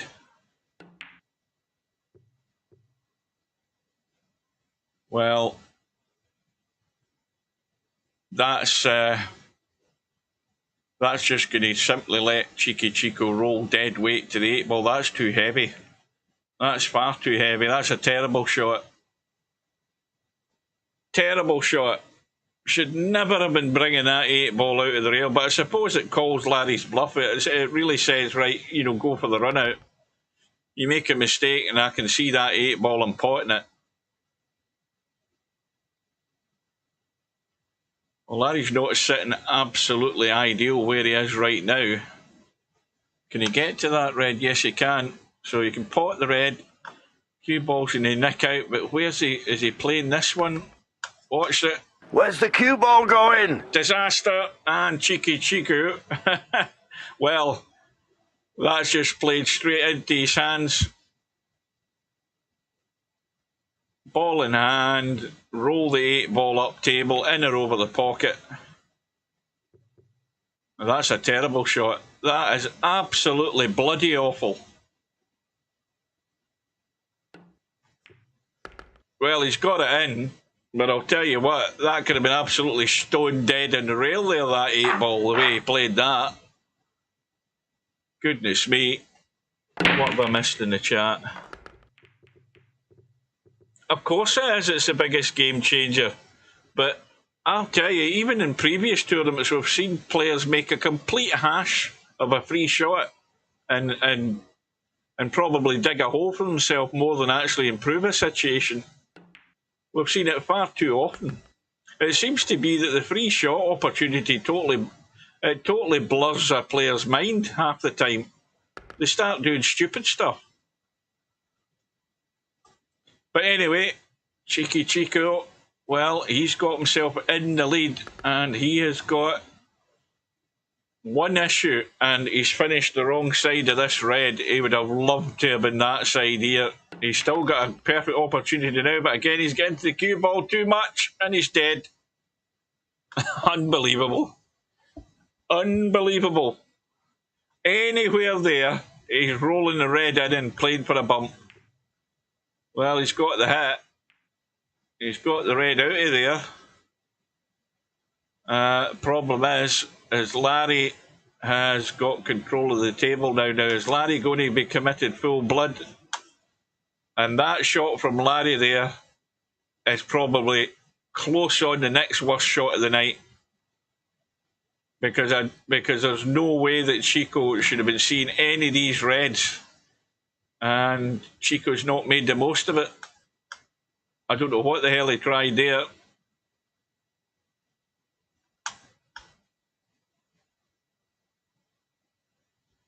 Well, it's all or nothing now for Larry. He's got to commit 100%. The only danger is he's worried about the cue ball in the side pocket here, but he can hold off. He can just nip this. That's fine. And again, the worry is the pace in the pot and how far you want this cue ball to go. That's a pretty good shot. Now he's in prime position. He's in absolutely perfect position here to get the job done. Although I'm thinking he wants to get through onto the one he's just played, and that's perfect as well. Little brush off the 8 ball.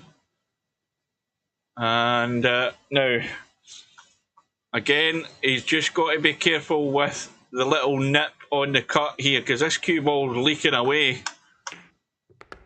And he's making sure he's getting well out of it, and that's perfect.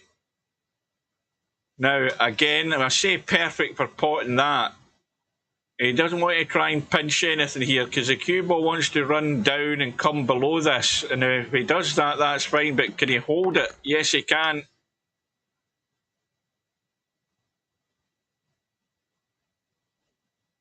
One more good shot, and he's back in level terms. Well, the English, or the left-hand side, trying to work there, but it's still a bit of a blind pot. But this for 6 apiece. Right in the heart of the pocket. Game on, folks.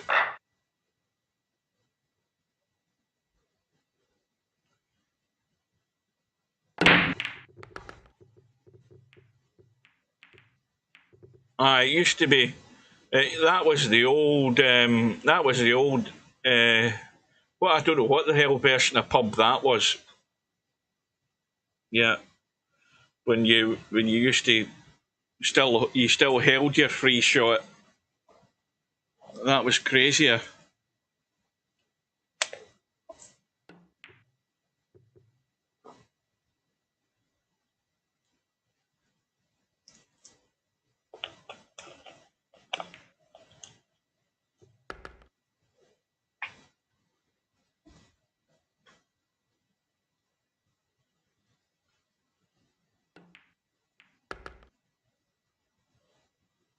Well, CheekyChico on the reds, and well, the outside red passes the yellow, no problem. Now again, if you've got to think about this pattern here. Now again, I think he's covered himself.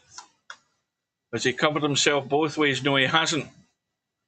But to my mind, the problem is getting good to deal with that red there, and that's not ideal. But he's fine. He's fine. That's fine. He can just nick that in. And so drop that in dead weight, come off the rail a wee bit, roll the 8 in. Completely dead weight. A little draggy kill shot. Get the line and let it be pocket pace. Right in the heart of it. 7-6 lead. And that was on Larry's break. So Chico now. Oh dear. Disaster. Where's the cue ball going? Disaster right off the break. And this is a great table for Larry. Now, what does he do? Does he play the yellows? He's got one awkward yellow. The rest of them are all right in the middle of the table. I suppose he's got 2 awkward yellows, but although with a free shot, he can take that one. But does he try and improve that one, or does he leave a cut? See, he's in a bit of a dilemma here, Pat. He's not even interested in the yellows, maybe. But then again, that's the worry I would have.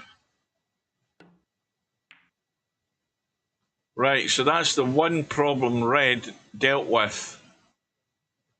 And now it should be full commitment and getting out here, because they've all got a pocket. And that one's the one you want to play with a little stunny jab to come across and try and deal with that one. Well, I'm not 100% certain what he was doing, but if he's playing to get into this area here, then obviously that would have been the plan. But would that have been the plan to play that to get to that?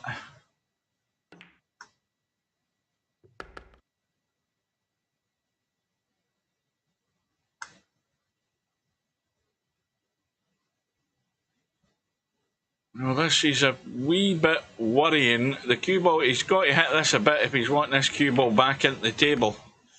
And when it's not going to run too far, is it? No, he's still okay. But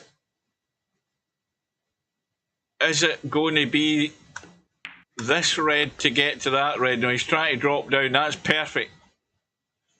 That's the only major stumbling block in getting out of here is that. But the other worry is how far away from this red are you going to be? And if you're too far away, the problem is the pace and the cue ball leaking away too far. It could leak behind the yellow when you try to go on this 8. You never know what can happen. If he's going to play for this gap, he's going to have a big cut angle.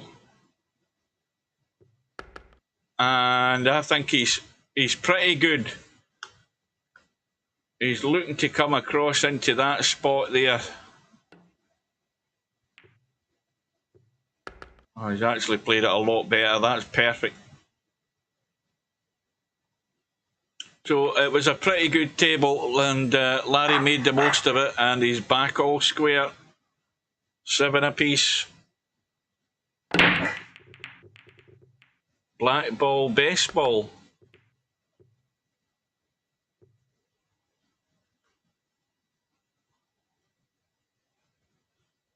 Now, Larry's had a ball in the break, but what's he going to commit to? What's what looks like the favourite here? Well, you've got 2 yellows that are a possible combo, but if you got a yellow to start you off, not really.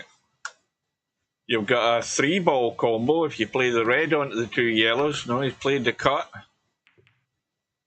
That yellow stayed in play. Not the yellow, the red stayed in play.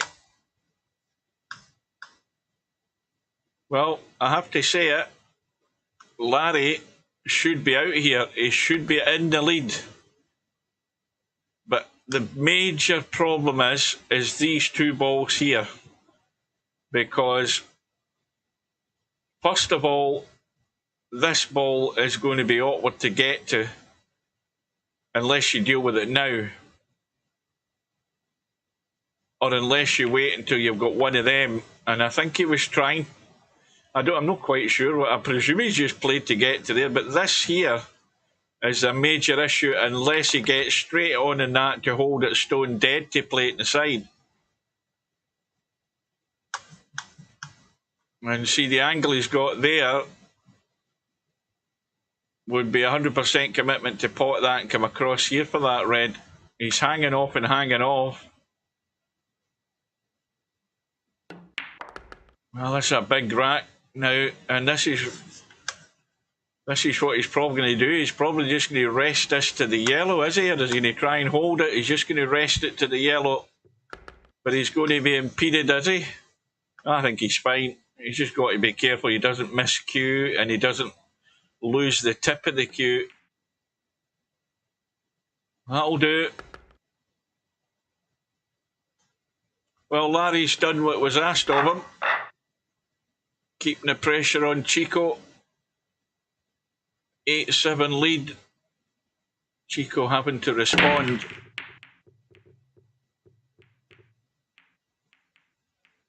You know what I don't see happening is the 8-ball that's got the what game is it that we have in VP4 where you can choose in the rules to play last ball pocketed, last ball, what the hell is it? Can you not play, can you not choose like corner pocket or something? Do you know what I mean? As the final rule, that the last ball that you pot has to go in a corner pocket or something like that. What is it, an 8-ball game? What the hell game is it? Is it 8-ball world that allows you to do that? Because nobody ever plays that rule. I remember doing that in testing, but nobody ever actually. We don't have a tournament where they have that choice. I can't remember what version of 8-ball it is though. Somebody must know. But you've never heard of the. We've got a game right now in VP4 that allows you to choose how to end the rack. It's just that I can't remember what version of 8-ball it is. But somebody must know out there. If you go into the advanced options, you don't remember. I remember doing all of that in testing VP4. We tested whatever the last ball was that was potted. You have to pot it in, you have to pot the 8-ball into that pocket. That's one of the rules, or one of the options. I'm probably going to have to go into all the 8-ball games tomorrow to try and find the damn thing, unless somebody knows what one it is. You'd expect Larry to know that, but then again, he's busy. Larry will probably know.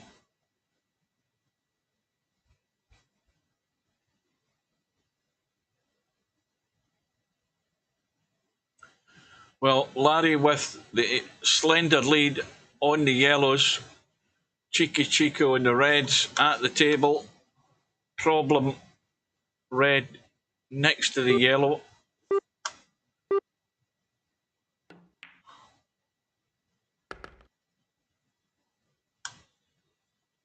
Well, he's in the middle of nowhere here. He's going to have to play the... Well, he's doing a bit of ducking and diving here. I thought he'd have played the combo there to get that red in or over the pocket, but he's got Larry hooked, which I suppose is not a bad idea. Hoping to get that free shot. Cobra, you've never heard of it? Right, well, I'm going to have a look. In fact, if Steve was around, we could ask him, because he would know. But there is definitely an 8-ball game that we've got in this game right now that allows you to choose how to end the rack, like where the 8-ball has to go. I'm 100% certain of that. Unless at some point during the lifespan of VP4 Online, Steve's taken out the game, but it's definitely in the game. But nobody ever plays it. There's no tournaments have been set with it, because probably Brian doesn't remember it either. Redback probably doesn't remember it.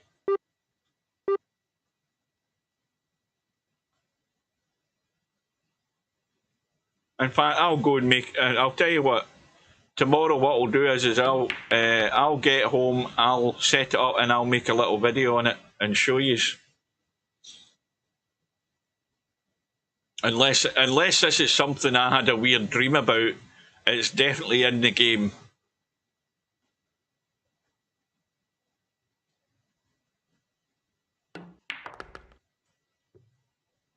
Yeah, I am that sad that I'll have to find that out. Now that I've said it, I've got to find it out. I can't let this lie. I must. To keep my own sanity, I have to find that out.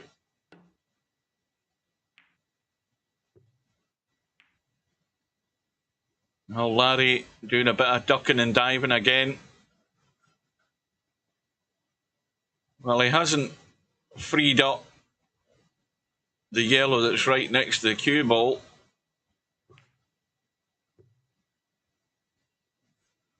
And he's still got the yellow tied up. Well, I say tied up with the red over the side, but the thing is that, you know, if Chico makes a mistake and moves any of these balls at some point, although Larry's going to try and bump in off the back of his yellow, is he? And avoided the scratch just.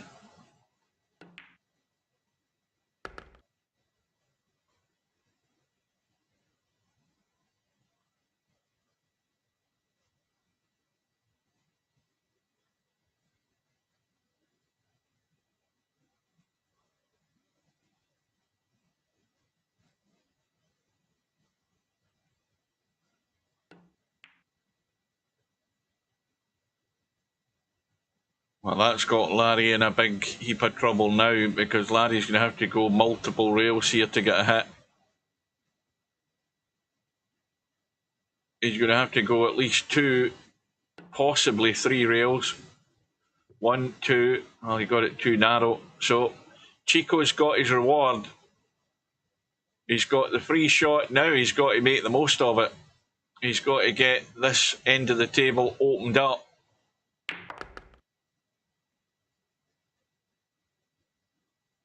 Well, this is still not great. It's still not a guarantee he's going to get out here, because you've got to, well, that's the right shot. He has to open that up for a start. But look at how far this cue ball is going to have to travel to get down here if he's going to leave that as his last red. That might not be the wisest move. And he hasn't taken it. I think he could regret that, because you've got to commit and be 100% good to get on this red, to be able to play, to get on that 8 ball. And that might be the mistake that he's just made right there.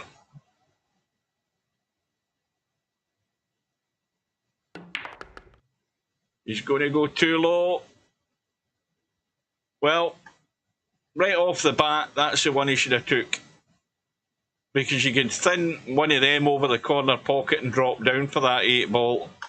And now he's going to have to dig out a shot and a half here to stay alive. He's trying to block the pot for the yellow, which he has done.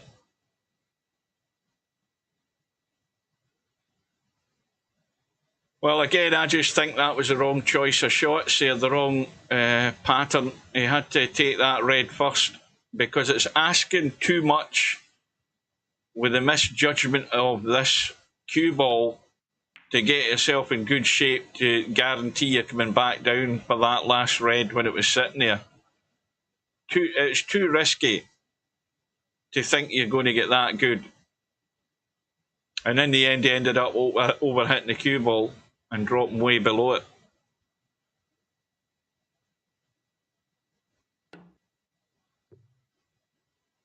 Big shot. Well, what does Larry do now? He's got to be 100% committed. Larry's got just as big a problem, because whatever he does, if he pots the yellow into the side and he pots the yellow into the corner, he's got to play some sort of cut shot. And that's too straight. Well, this will be a shot if he's trying to squeeze behind this 8 ball. Yeah, far too big an ask. Now, this could be really tricky if he's going to try and nip this 8 ball and bump into the red. Is he trying to cover it? Yeah. Well, the problem is, cue ball's gone. Where's the cue ball going? Disaster. 8 apiece.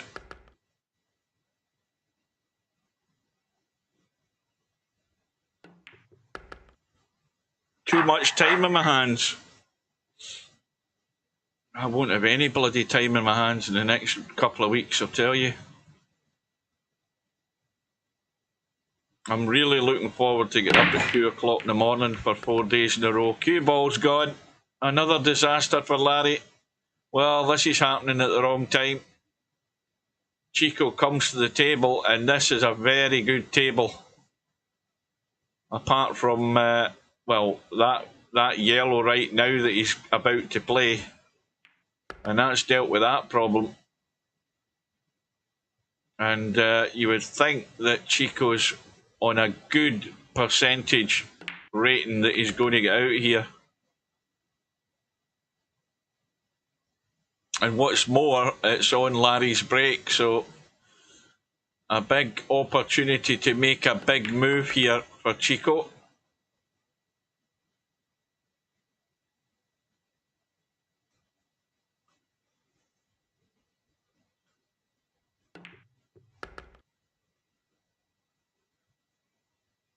Well, I think he's got to nick that yellow and come up and miss the other one like that. Now, this looks... It looks so simple, but he's got to nip this back a wee bit. And he's not getting into it. You see, now he's in a bit of a quandary. This cue ball running away. And he's got to hope he gets a bump or he holds against something, and that'll do. Because that could have squirted away and ended up behind something. That's perfect. Well, that was too good a table not to run out. And Chico trying to drive home the advantage. Well, he's got a couple of balls in the break.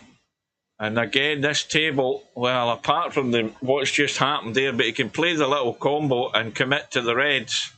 Because all these reds are on. Yeah, he's got to play the combo, get rid of the red. But I think he's got to play this firm. He doesn't want the yellow to end up blocking the pocket for the 8, which it hasn't done. Well, I'm giving him this one right now. Although he would have liked to have been sitting on that one to deal with that one, because that's going to be an immediate problem. He can deal with that by potting that, holding it and running that into the side. That's what he's got to do.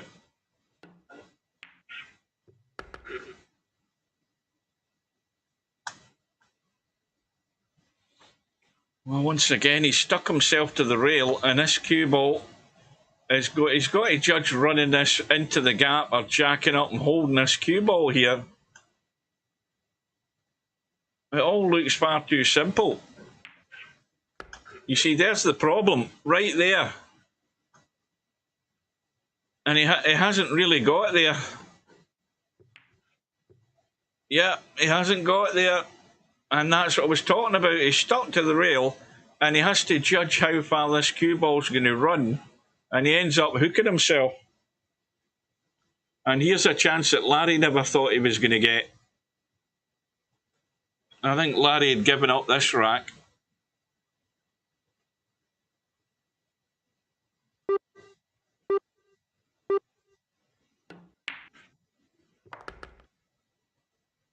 Well, I mean, Chico was staring at a 10-8 lead there. On the hill, he was staring at. And Larry, well, he's not finished good on these 2 yellows down the bottom here. He's going to have to find an alternative route here, because he's blocked himself off. But this is a lifeline for Larry that he was not expecting. And again, the problem with this shot is he's too straight, and he can't risk doing a lot with the cue ball. He's just got to take his medicine, and he's got back far enough he can play the yellow straight in, probably hold for this one into the side. That's what he really should be doing, because you don't want to be running the cue ball if you can help it.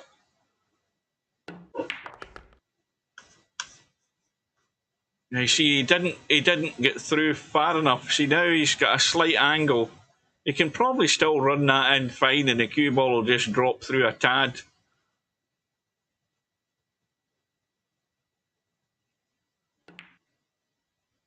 Yeah, that's perfect. So now, up into the table, anywhere up into the table. Oh, he's bumped the 8 ball. Oh, now suddenly it's squeaky bum time. It is definitely squeaky bum time. He didn't want that. And in it goes. He holds his nerve. Well, Chico could have been on the hill, could have and should have. And he's let Larry off the hook. Now Larry, with his own break, I'm sure he got a ball there, didn't he? Oh, but the table's ugly. He's got a ball. Cue ball stuck to the rail. He's got a pot and a red. This is the major issue, of course. Here, how far does Larry go here, where he's going to end up with no shot in the 8 ball? And this is where you get, the player gets into this frame of mind where he's potting balls and he's not really got a hat. He's fat. He would have loved to have been there, where he could at least have had a go at getting a bump, and he'd still be able to bail out on a red down the table here, but he can't do that. And he's maybe going for the big heave-ho here and trying to run it. Yeah, he is. And he's missed it, so that's another opportunity gone. And the way these balls are sitting are not good.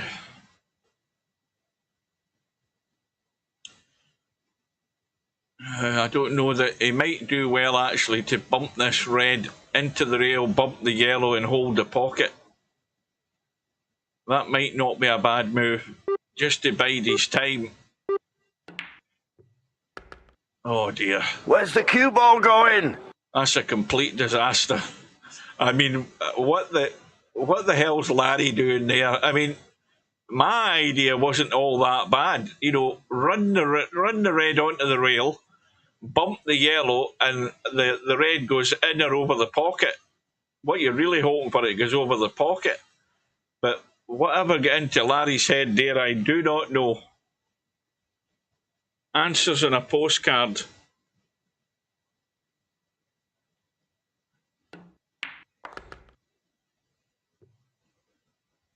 I'm absolutely stewed. I'm going to have to turn the heating off. I mean, we've got a forecast of quite a sharp frost tonight, but I'm absolutely boiling here. Oh, that's what I never showed you guys. Hang on a minute. Hang on a second.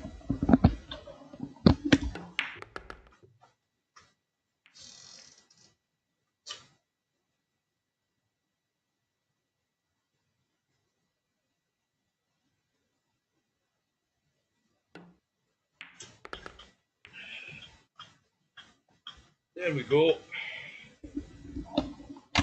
Merry Christmas. My bobble's getting in the way.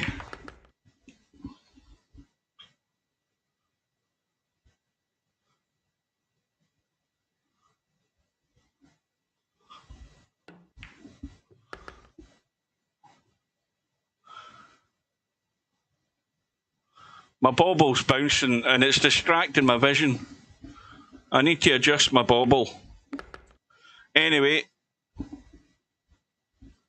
CheekyChico is going to be on the hill. Oh, hang on a minute. Hang on a minute. Hang on a minute. No, he isn't. Unbelievable.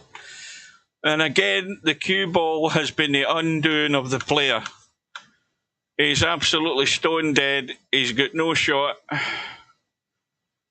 Well, he's got a crazy thin cut if he fancies that, giving it a blast. That might cut, believe it or not. Then again, it might not. He could give it a really hard blast to try and thin it into that corner. Now, most people would say it probably doesn't go, and I think he's probably right that it doesn't go. Well, has Larry got a shot? Well, the answer to that is yes, but not in that one up there. I think he's got a thin cut into the side. He's also got a dodgy cut into the corner. Is he going to try and duck behind the red? Play it as a 2-in-1 shot. Last chance saloon here a bit for Larry in this rack. Well, it's all or nothing, but he's still sort of in no man's land. Yes, I borrowed this from work. You know, you've got some of the .comers are going about with these while they're doing their picking. I'm not wearing one or two, so I borrowed it. I borrowed it for the stream.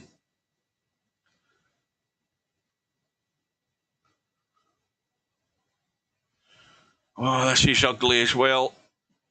There's too much angle in this red. Well, too much for comfort. Let's just describe it as that.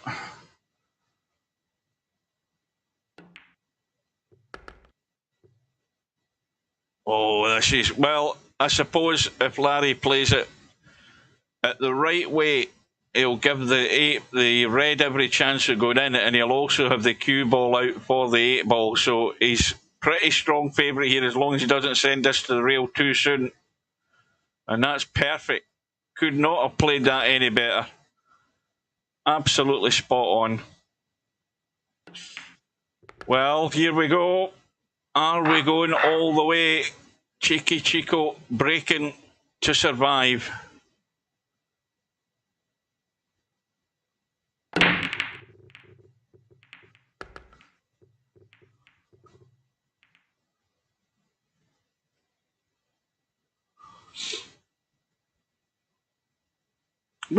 Tell you something, we never get anything in that storm. Nothing at all. It wasn't stormy. We had the usual rain. It was nothing. There was nothing that you would say, oh, this is a strong wind. Nothing at all. I mean, we've had a lot worse than that. It definitely missed us, I can tell you that. Right, well, we have an open table, and Larry is going for the yellows. I can guarantee you that 100%, because he is pretty much favourite now to get himself over the line. And he's just making sure that this is what everybody should do, is making sure you know where you're going before you move. And he's not comfortable with that yellow up there, because the cue ball again is just going where he doesn't want it to go. So that's why he's hanging off on that one. He's waiting for a better opportunity. And this might be it. I think now's the time to take that one. Because if he takes that one, he can cut it and come out into the table. But he's looking to take the other one. But again, the cue ball wants to go away, so he's just holding it soft.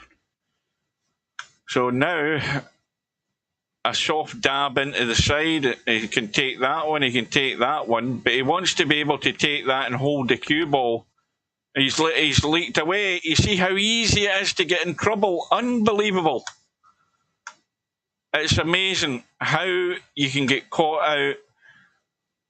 And the problem starts when the cue ball's running. You've got to try and get them where they're just little dabby shots. And Larry's been caught out at a critical time. And Chico lives again. And Chico better be ready. Larry's looking at a combo here, is he? Amazing.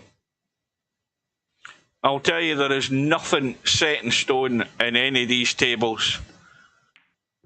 It's so easy for that cue ball just to catch you out. And Chico, well, he's not sitting perfect, and he's got an obvious issue here. Well, now Larry back at the table. Is he trying to bank this over to the court? I don't think he can get the cue. In fact, the angle's crap anyway for a bank.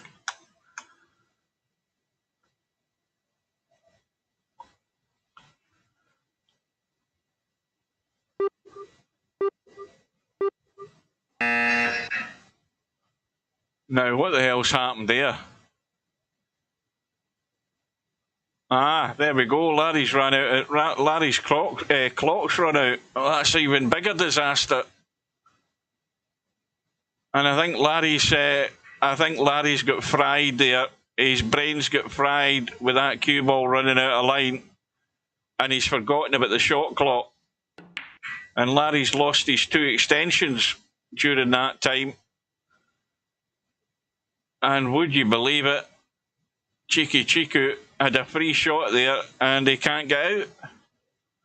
Well, this is looking like the Bankster incident, because he's given Larry chances at the table. This is exactly what it's looking like. Well, now Chico's got all his reds on, apart from one awkward one now.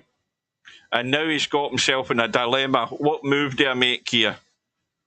Well, the first move he should make is to get that out of the way, one way or another. Larry's not potting this yellow here.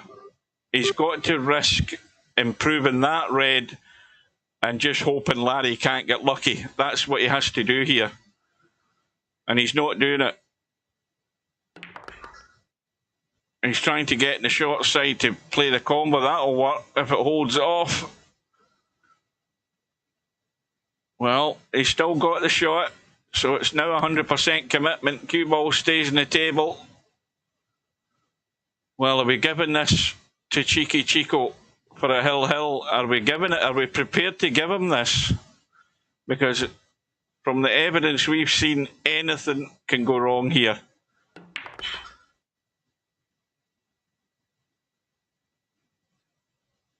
Well, it looks straightforward enough. You've just got to play a little chip on that red. He might be actually too straight in this. No, he can play the little cut and just get the cue ball coming out this direction. And that'll do. Well, here we go.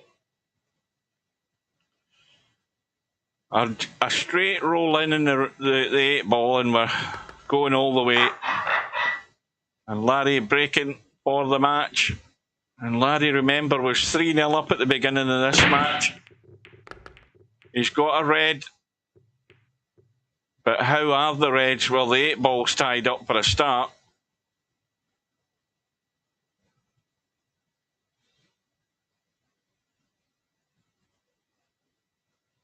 Aye, there's still quite a few people without power in Northern Ireland, I heard earlier on today. Maybe the electricity board over there are just a bunch of lazy gits.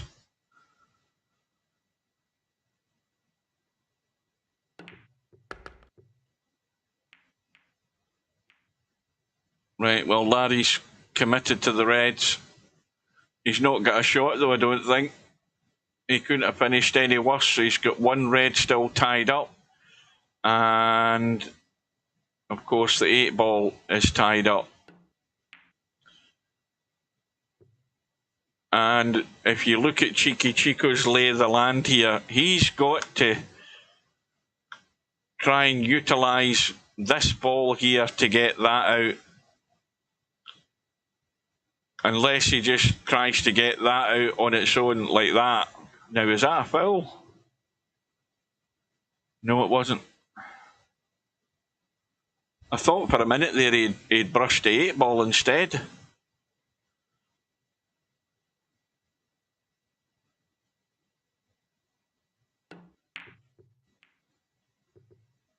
Well, the 8 ball is now in the open. And somebody is about to make the wrong move. Or make the big mistake.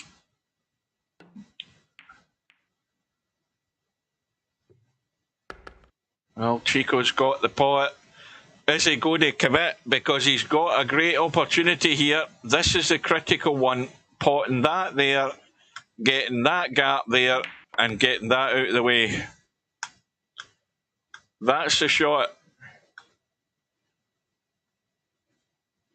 Well, he's on that yellow right now, and he didn't take the opportunity. In fact, all he's done is roll his other yellow over the pocket. You see, that there is giving Larry another visit to the table. He's just given Larry another visit, and you never know what can happen. Now, okay, the table's not great for Larry at the moment.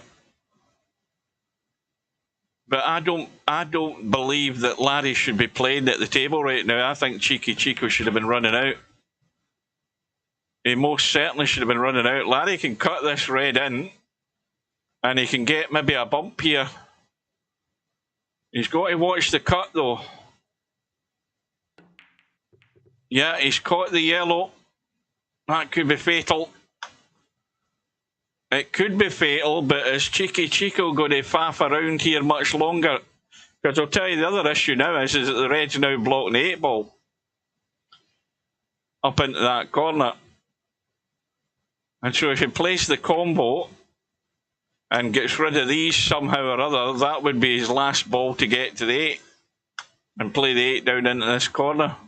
So the route is there. The route to get out is there. The question is whether it's dialed in his own head.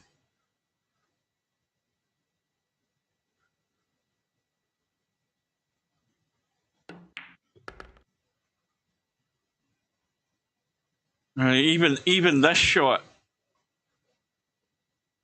No, I don't know whether he's planning. Is he trying to get any sort of hit in this? This could end up in a disaster here. Well, he's bumped 8 out. That's a good move. That's an extremely good move. Well, it ain't over till it's over. This has got to be just absolute dead weight. No, well, he played, he got the bump and it came out good. So Chico has held his nerve. But Larry lost that 3-0 lead and Chico pinches it in the final rack decider for an 11-10 win. Good win for CheekyChico. And he's announced his presence in the tournament. Let's say that's not the one I want. I want that one. And we now, well, this is going to be a great match, this, between this pair. We've got CheekyChico from the UK up against MC_Clarky from the UK in the top half of the draw in round 4. And we've got Semi-Pro from the UK against Albinario from Sweden. So you've got to think the odds are pretty good for a Brit to win this tournament at the moment. But that's always in doubt when that name is still in the bracket. If we look at the win-loss side, well, Stubbs sitting there. He's going to be playing Power Slam because I don't think LS3 is interested in this. We've got Coldest Pillow, who is waiting on the loser of Tommy and Slugs.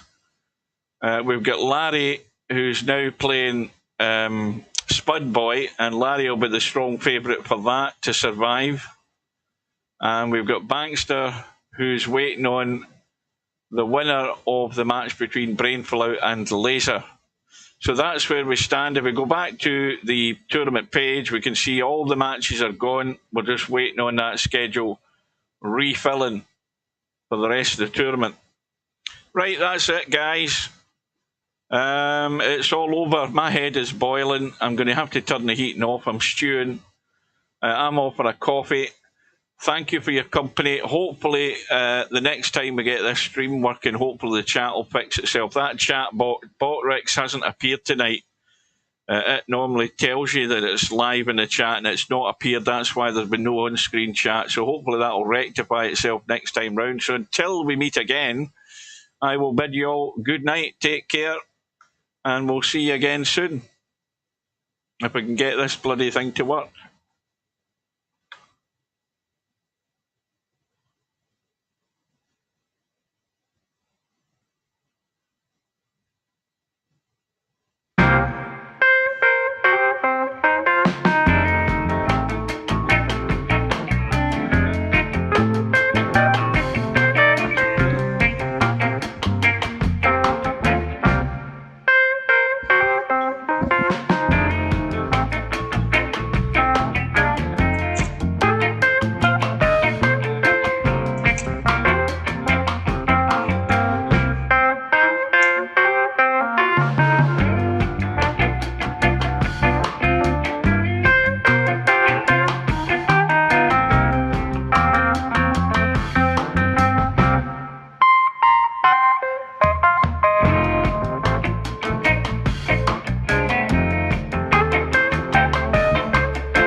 No bar, no pinball machines, no bowling alleys, just pool. Nothing else.